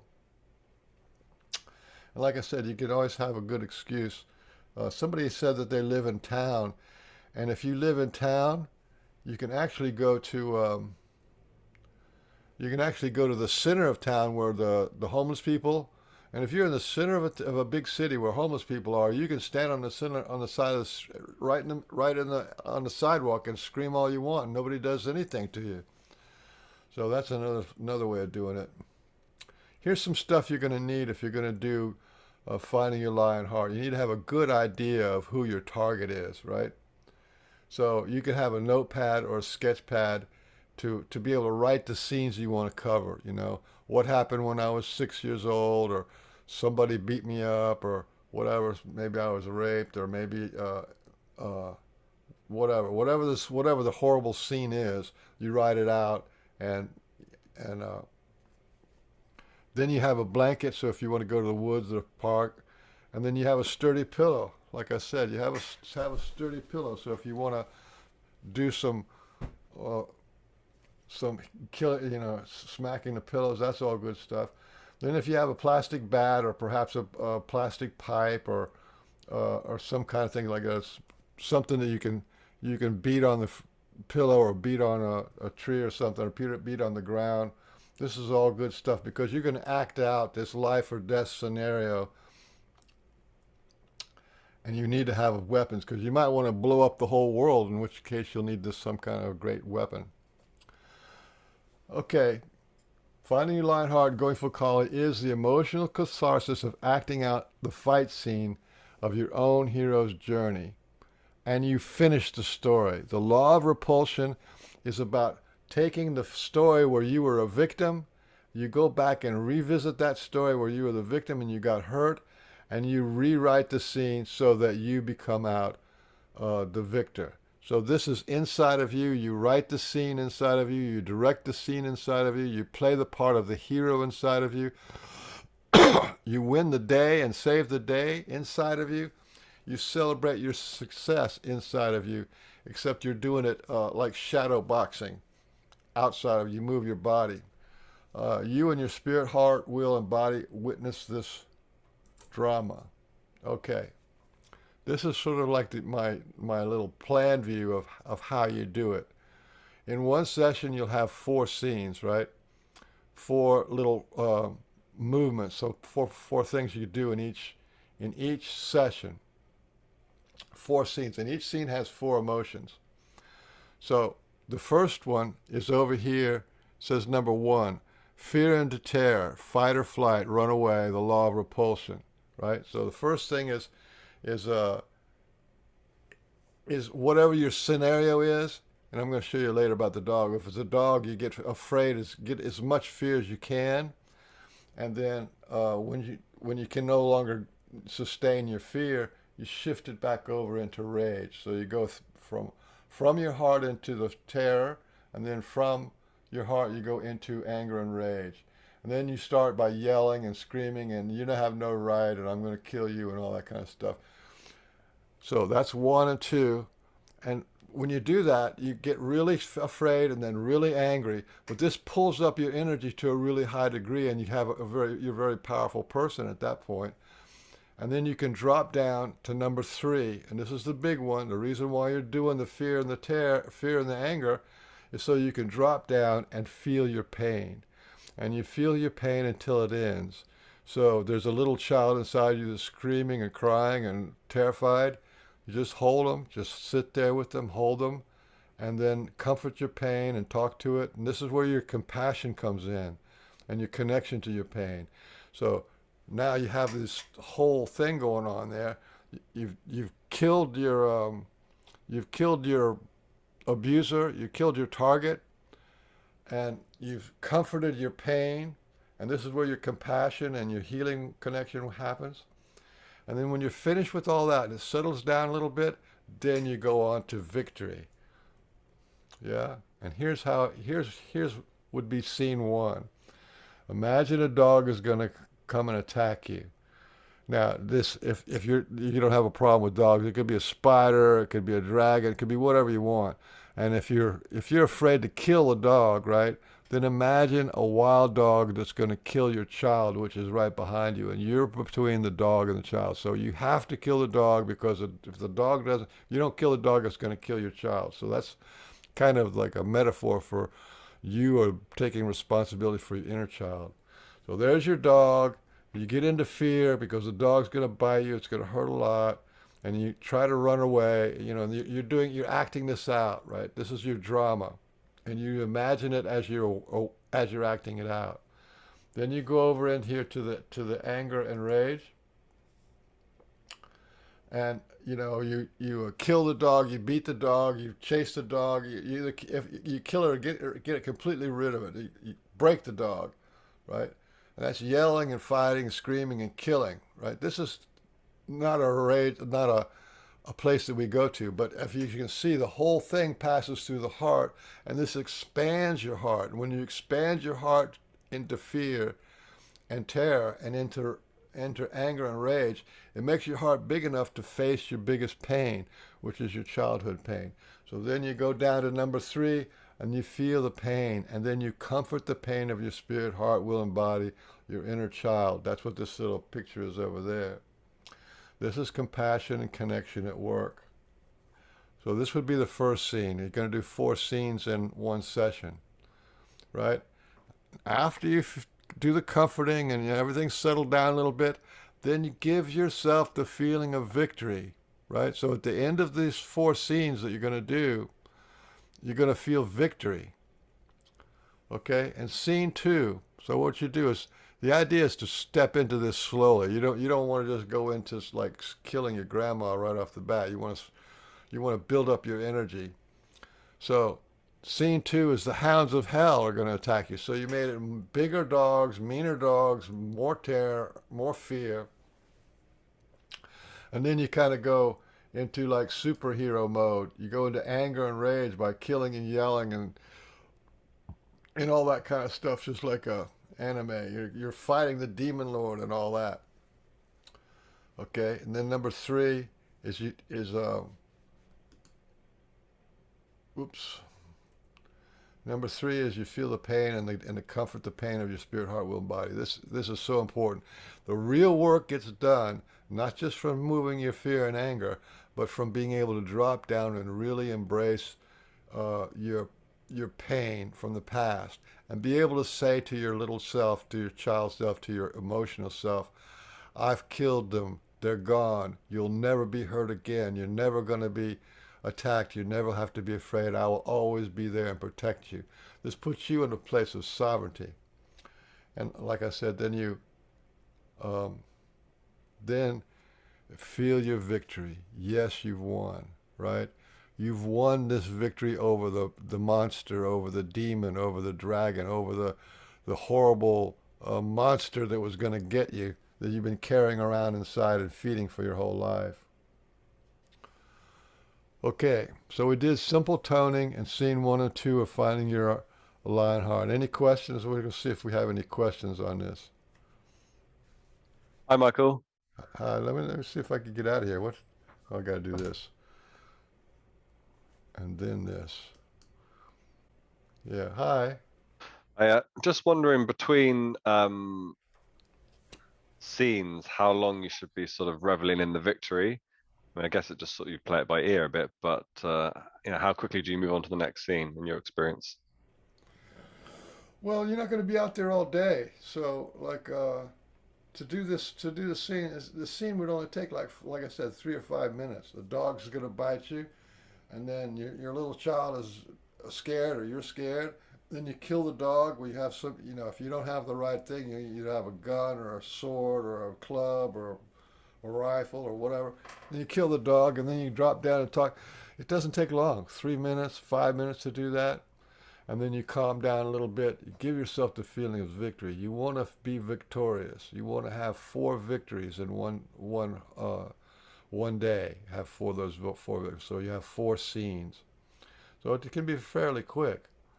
Unless you get off onto a really big one, like your deepest core wound with your father, or some big core wound with God, which that can go on for like 30 minutes, an hour, 2 hours, which you'll go up and down, and you'll just have to follow that with your feelings. But these are just scenes, so you're teaching your spirit, heart, will, and body how to move through the whole fight or flight thing, right? The whole being attacked, fight or flight, then then down to the compassion, then up to the victory. Because our trauma is the fight or flight scene interrupted. And if your fight or flight scene is interrupted, then you either become compliant, frozen, or a fawn, you know. So everything has this is about finishing the event where you come out on top. Anybody else? Did that make sense? It's fairly quick. It does make sense. Yeah, this is the one process I haven't done yet. I sort of struggled thinking how to write out the scenes.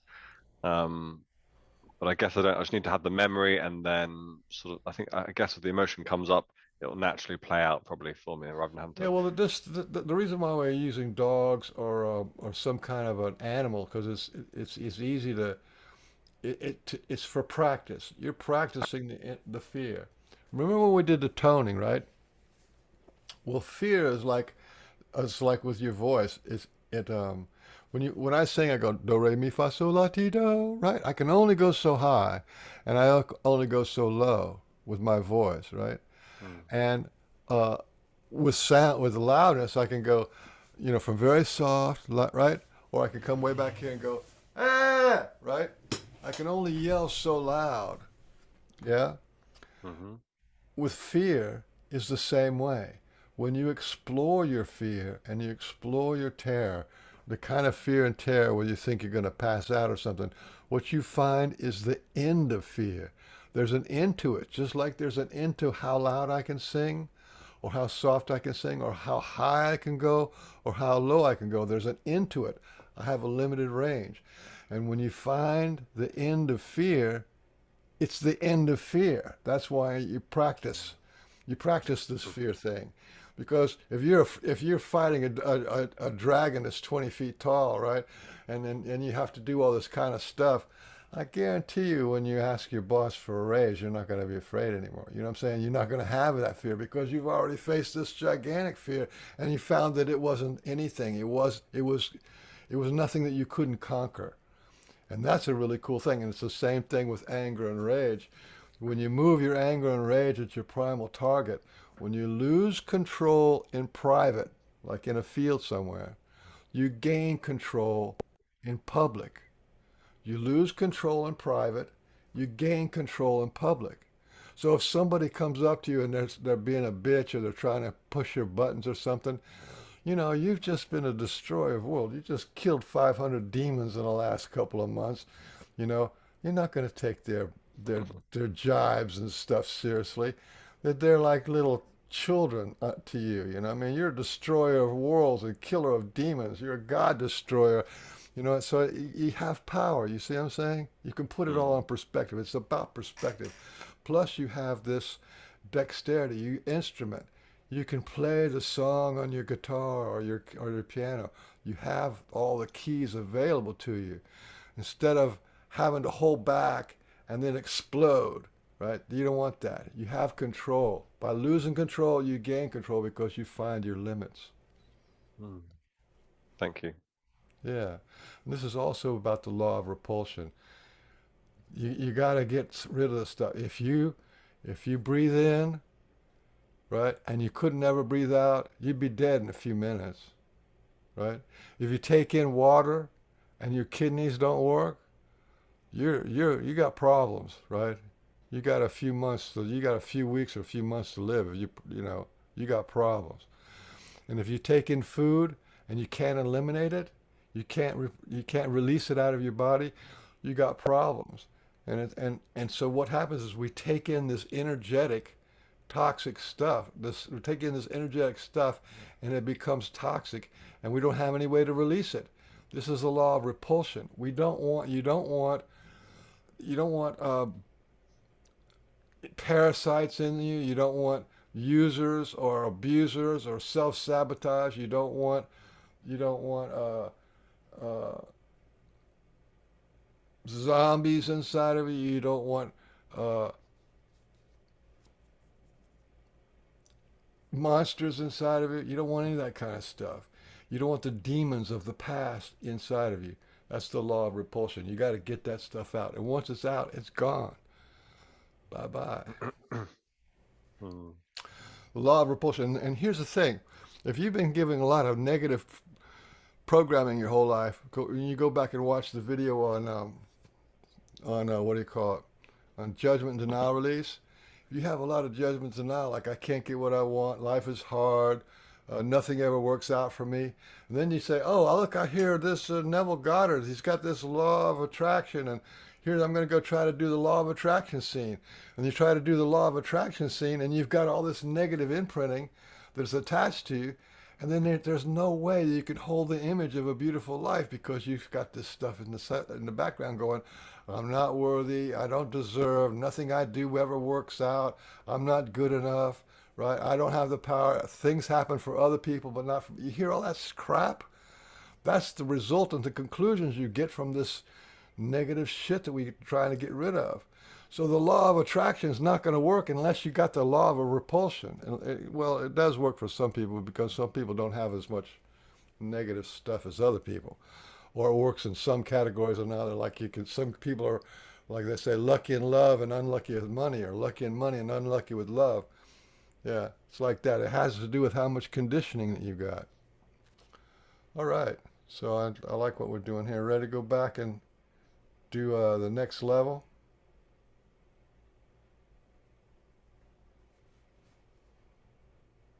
Any more comments? Okay. We're moving along. You're not going to get all this in a couple of hours thing. You need to come back and watch this a couple of times and practice it a couple of times to really see the benefit you're going to get out of it. Okay, we did simple tonings, and we did 1 and 2 of the finding your lion heart. You know, this is the warm up.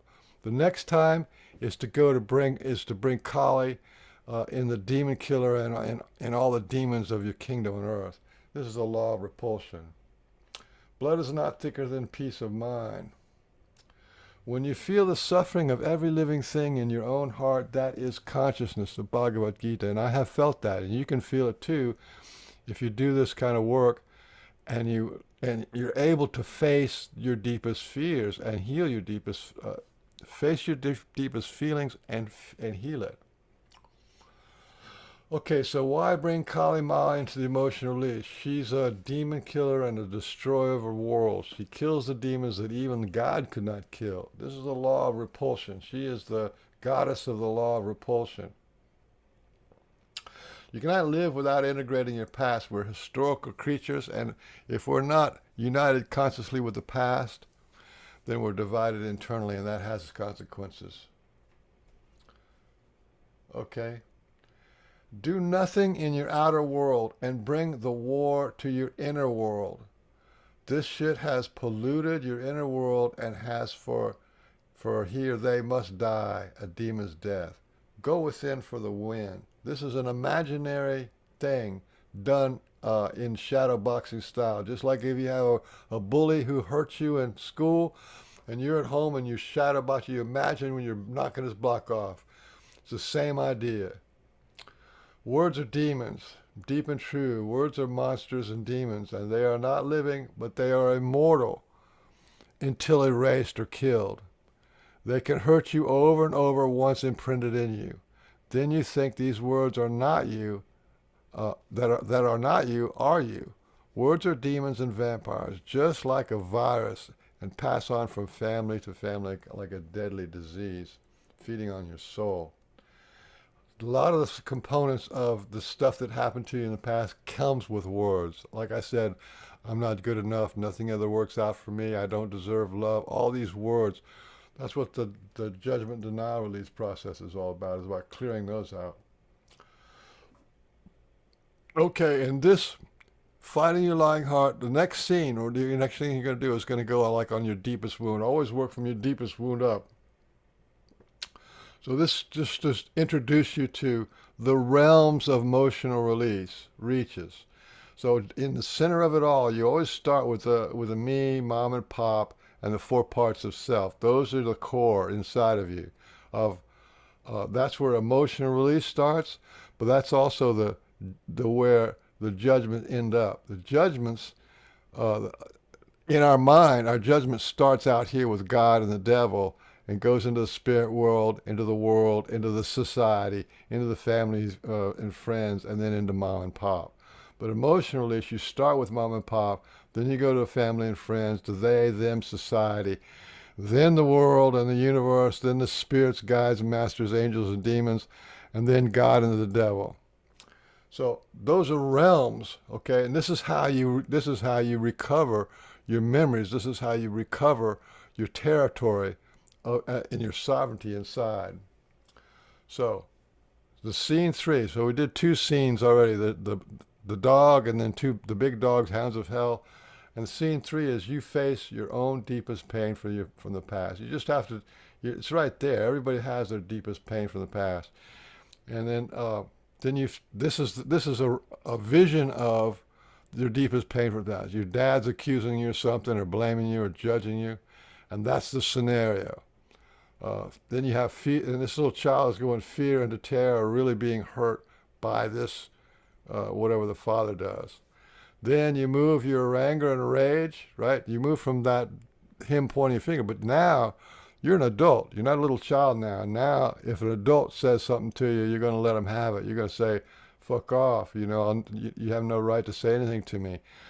Then you, as the adult, step into the inner child's position, say, you have no right to do this to me. You screwed up my whole life.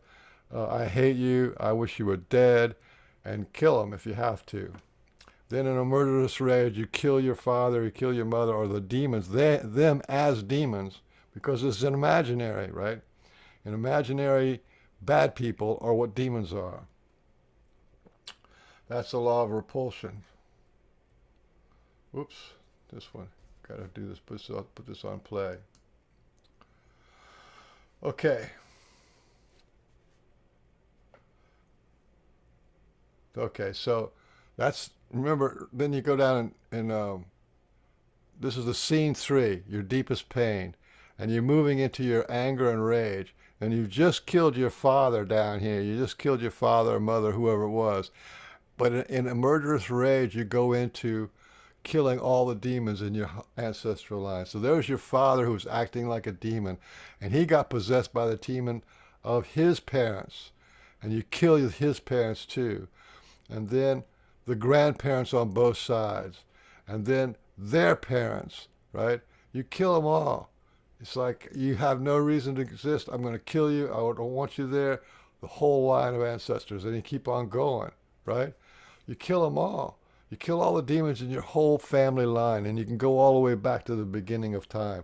This is a very powerful thing that you can do for your emotional body, because the whole thing is about healing your will, is to make your will so that to your will's eyes, to your emotional eyes, it's completely healed, and for generation and generation, all the way back to the beginning of time.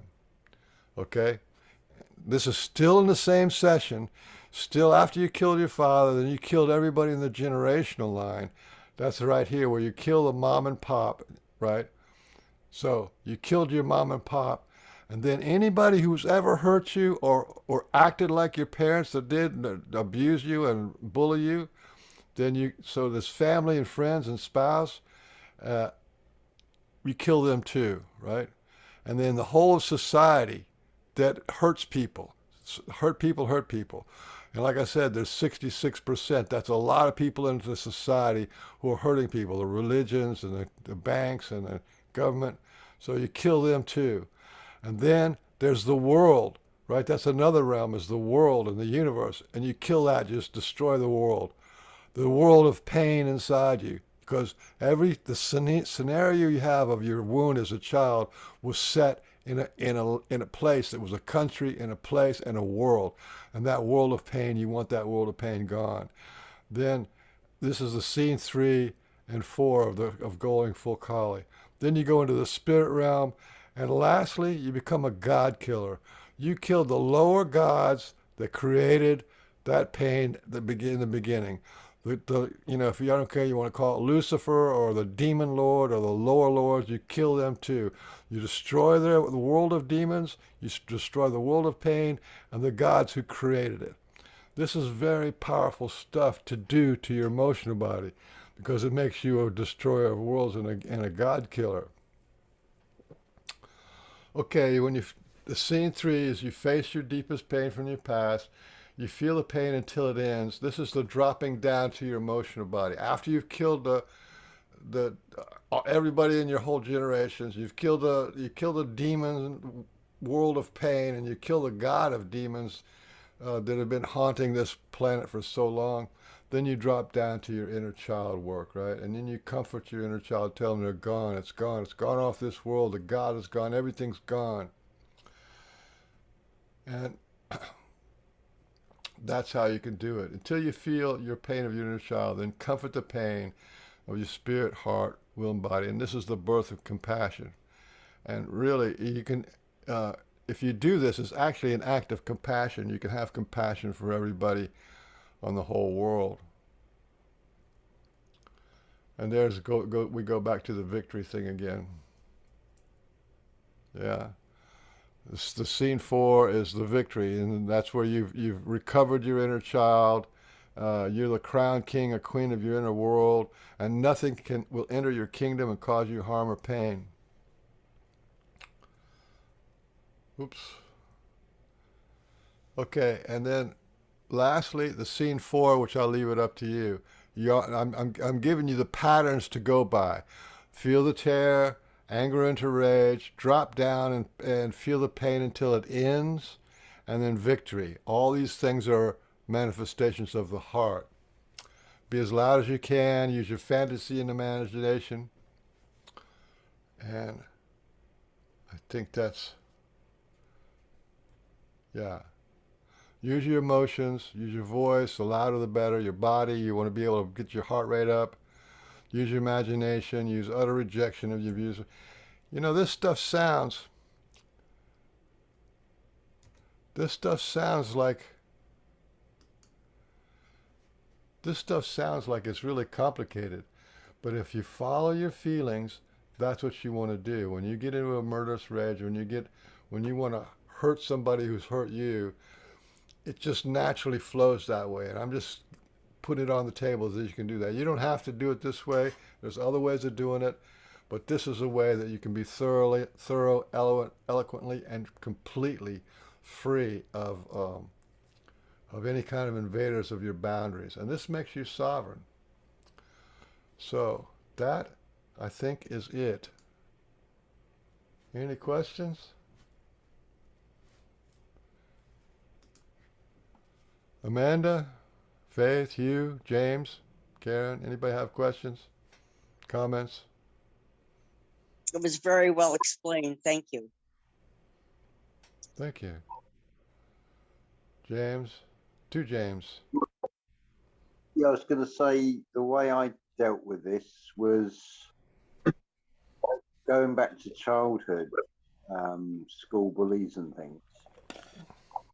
And with every negative thing that they've done to me, I've grown into this, well, to that size. I've turned into like an adult, so I've become like a giant. So it's like, your power's not working over me. I'm stronger than this, and sort of they fade away. They lose power, and I grow, as it were, from it. And it's like, I'm invincible. You can't even get to me. Invincible's a good feeling. Yeah, and you get this sort of feeling like you're just pushing out this blinding white light at them, and then it's like when you've got an overexposure on the photograph, so everything just fades out. They're gone. That's the way I've done it. That's a great way of doing it. You take a rifle that shoots out bright, perfect God light, and just disintegrate them. Turn them into smoke and just disintegrate. It turns all into white light with you as the hero. It's the same idea. It doesn't matter whether it's a nuclear bomb or you're a destroyer of the planet X or something. It doesn't matter. Or you can just do it with, if you can imagine doing it with love, so they just sprout out flowers and whatever, I mean, they just transform it. Any way you can do it is fine. It's on the table. Whether you have to, it depends on how much rage that you're in at the time. Yeah. Yeah. We tend to intellectualize stuff too much. but there's a part of us that really is kill or be killed, you know, and protecting our family, protecting our inner child is on that level. You know, if somebody invades your house, what do? You know, you don't give them a bouquet.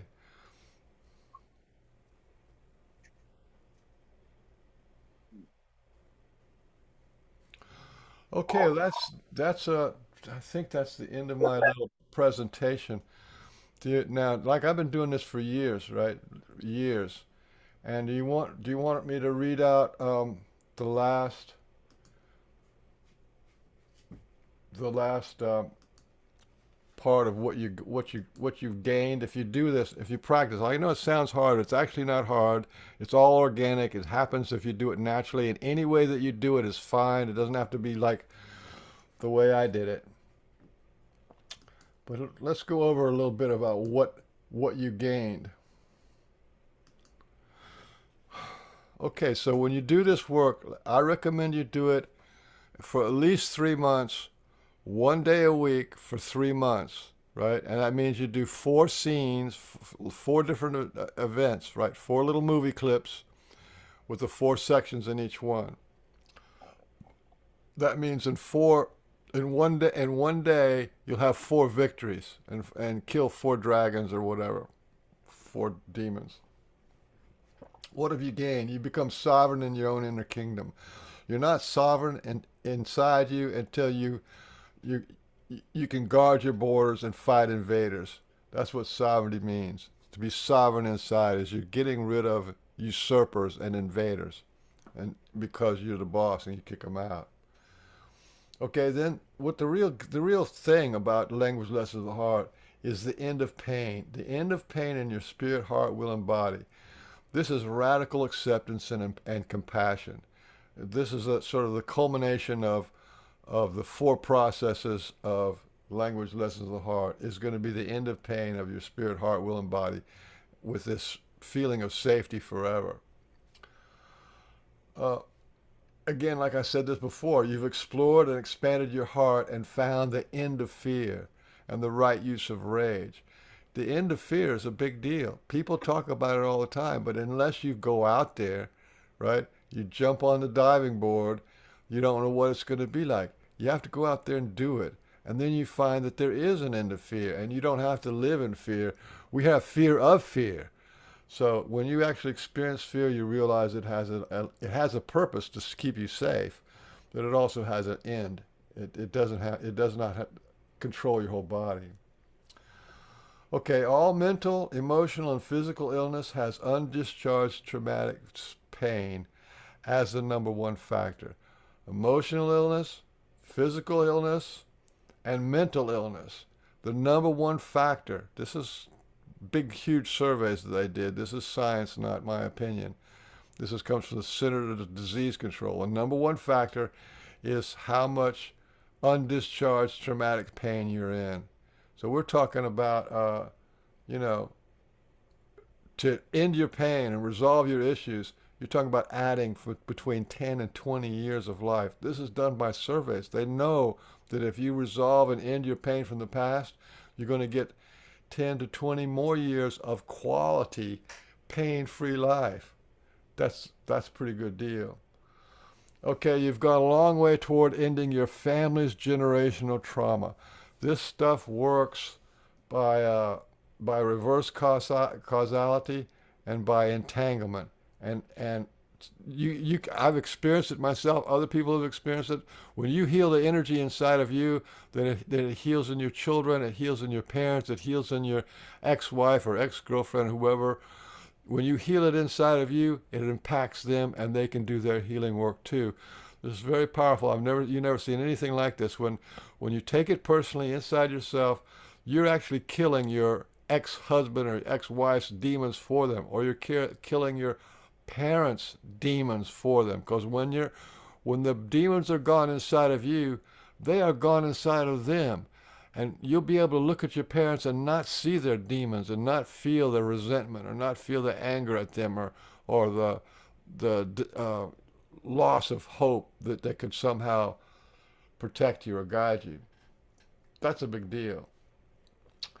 Okay, doing this whole thing, this whole process, and you reduce your load of guilt, shame, and blame to near zero. And people have such a huge debt that they carry around of guilt or shame or blame or inadequacy. You can move that to zero, because you will have, whatever it is 4 times 4 times 3. That's a lot of like 4. That's 48 victories. You're not going to be guilt, shame, or blame anymore. Okay, then you also have a great working knowledge of the law of attraction and the law of repulsion, because you've stepped into that reality. You stepped into that world, and you've made a difference in that world. You stepped into the world, and that's what will manifest. When you obliterate all the demons, you stepped into that world. That means you will not have demons in your life anymore, because you killed them all. That's the law of attraction and the law of repulsion. Once you kill them all, you're not going to have any more demons in the future. You might have, like, some kind of regular adversity, but you're not going to have that,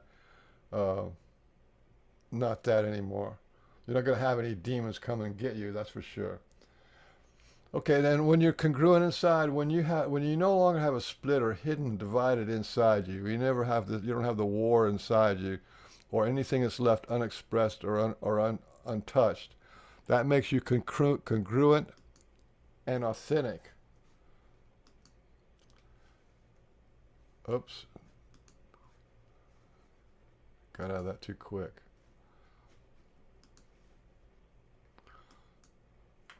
This is what you've gained. This is part 2 of what you gained. With suppression of past emotions, you also suppress your abilities and powers. Now, with radical expression, expect your powers and abilities to be more available, like past life memories, various psychic abilities, deeper connection to the parental parts of God. This is what I've experienced with a lot of people I've talked to, is that when you suppress emotions, big emotions, you don't just suppress the emotion, you suppress it across the board. So your abilities, like remembering the Godhead, remembering other lifetimes, and having psychic abilities, all those things get repressed. But when you express instead of suppress, these things come back to you. So expect to have more vitality and more past life memories and stuff like that. Doing this work for 3 months once a week, and you have 48 or 64 victories. That's a big deal. Think about it in your life. How many times can you actually say, I was victorious? If you play baseball or soccer or something, and then your team wins, then that's a victory. But in terms of our personal self, it's a really big deal to have the feeling of being victorious, the feeling of being a winner. Instead of being a victim, you become a victor. So that's a big deal, especially the victories over demons, dragons, lower lords, infected ancestors, and all that kind of crap that the world's trying to throw at us.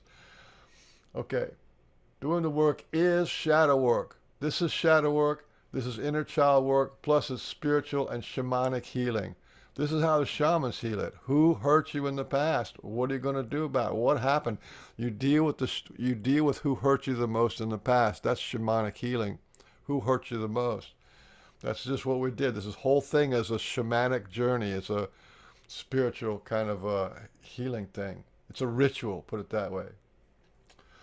Okay, consciousness is the feeling of energy. You've increased your feelings of all your energy, and this expands your consciousness. Vibrating out your lower energies raises your higher energies. People always say you got to raise to a higher vibration. You got to get a higher vibration. Well, this is how you do it. You eliminate the negative lower energies, and you're already a higher vibration person. And then since you're blocking this other stuff from being attached to you, you can keep your energy high.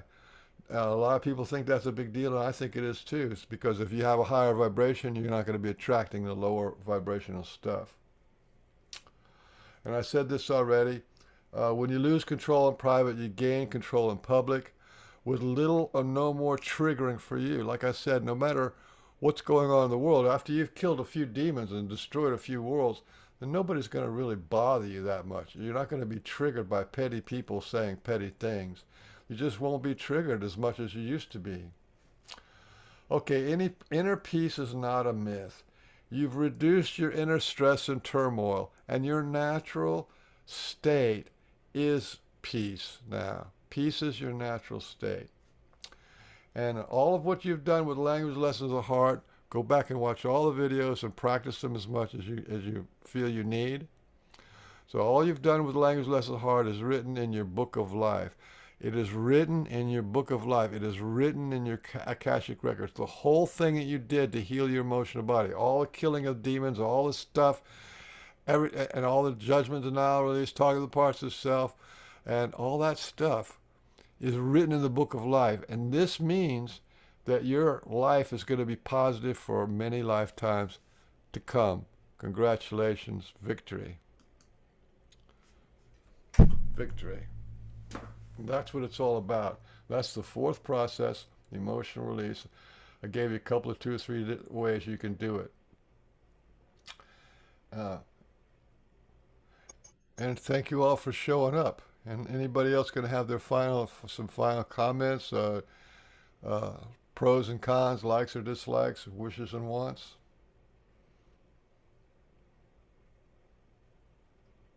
Thank you, Michael. That was really useful. It was great.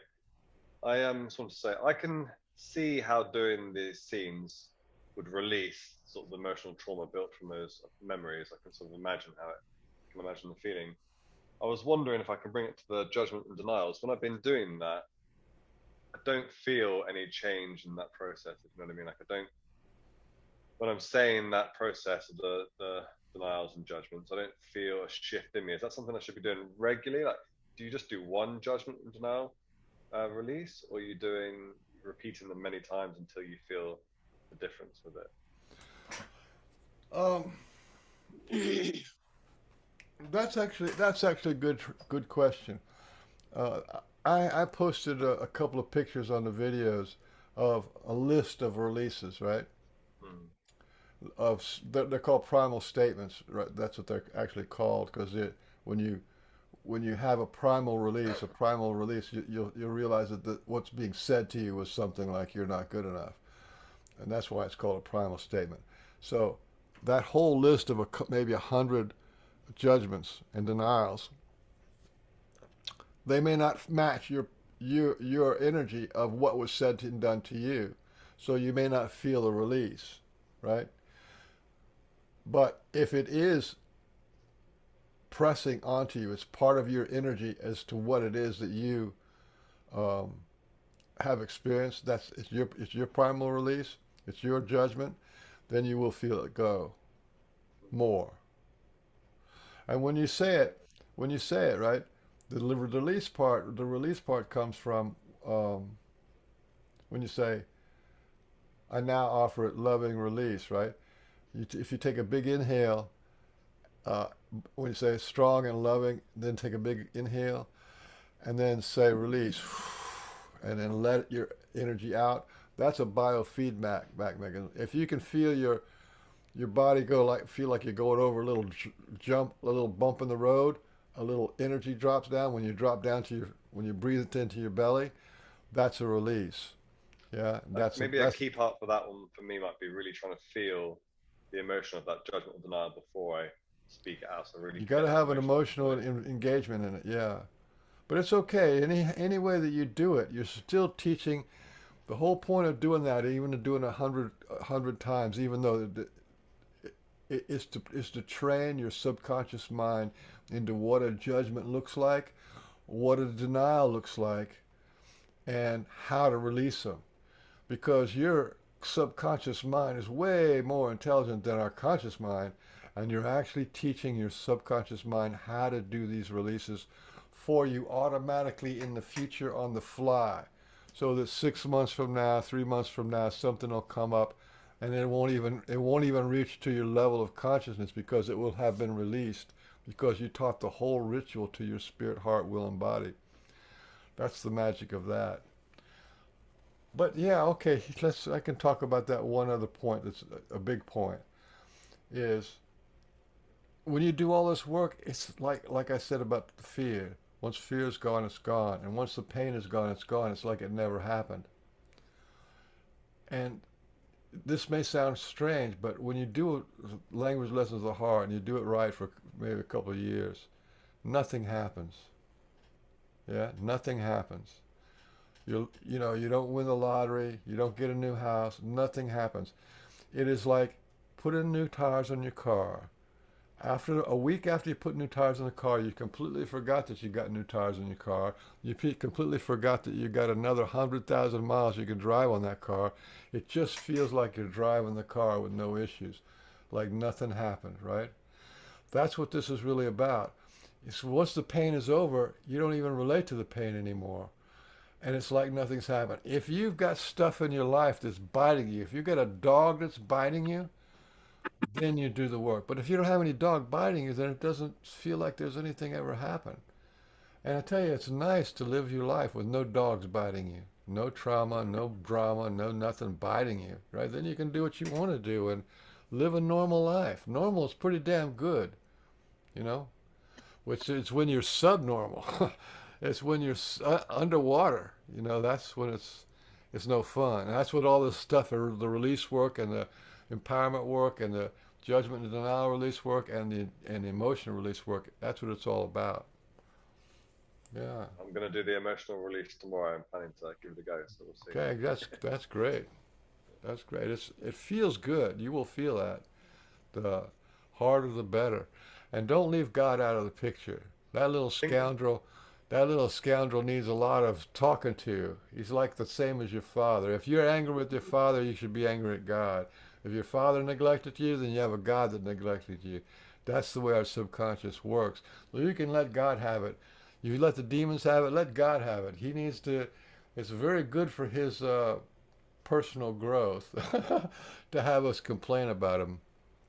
I think I need to get comfortable with that. What seems abstract to me, like demons and gods and things, and get out of my own head a little bit, so I can get in my own way, thinking I'm being silly, or what is this I'm doing really? I feel a bit of a fool. So I have to Yeah, well, get through that. your anger knows what to do. If you're angry at your God, Yeah, at your exactly, father for beating up your mother or something, then, like I said, it's you're to a child, your father is God, and a baby, they're looking at their mother and father are God, right?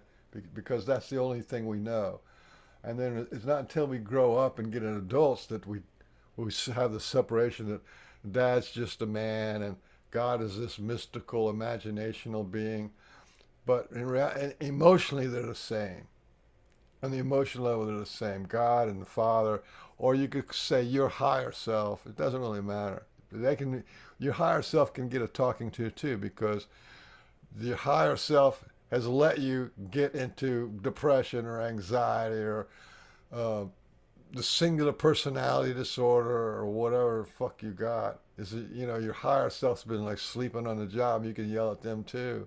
I have. That works wonders when you snap and you say, hey, listen, we're living in this body. We're going to make this the best lifetime we've ever had. And you can't slack on the job, Mr. Mind, Mr. Spirit. You can't slack on the job. I'm going to clean house and you're going to help me. Yeah, and just let them have it. Because we come here for love. Yeah, we come here to experience a beautiful life and not have to clean house from everybody walking their dirty shoes in our house. Okay, Amanda, Faith, Hugh, anybody else have anything else to say? That's it for the day. No, it was great. Thank you. Thank you. Thanks for showing up. What a little bit of drama. I don't think this thing's going to be able to, I'm going to be able to patch this together and now. I don't think I'm going to be able to patch it together and make a video out of it. Maybe I can. We'll see what it looks like on YouTube. But thank you everybody for showing up. To me, it does my heart good. We have at least there's some interest in this because I've experienced these things. Like I said, I've experienced all my memories came back of all my lifetimes. And I remember from the Godhead down. This stuff is the same any level you go on. All right. Thanks, everybody. Thank you. Bye, dear. Bye-bye. Thank you. Bye, Karen. Hugh. Bye. Jasmine. End for all.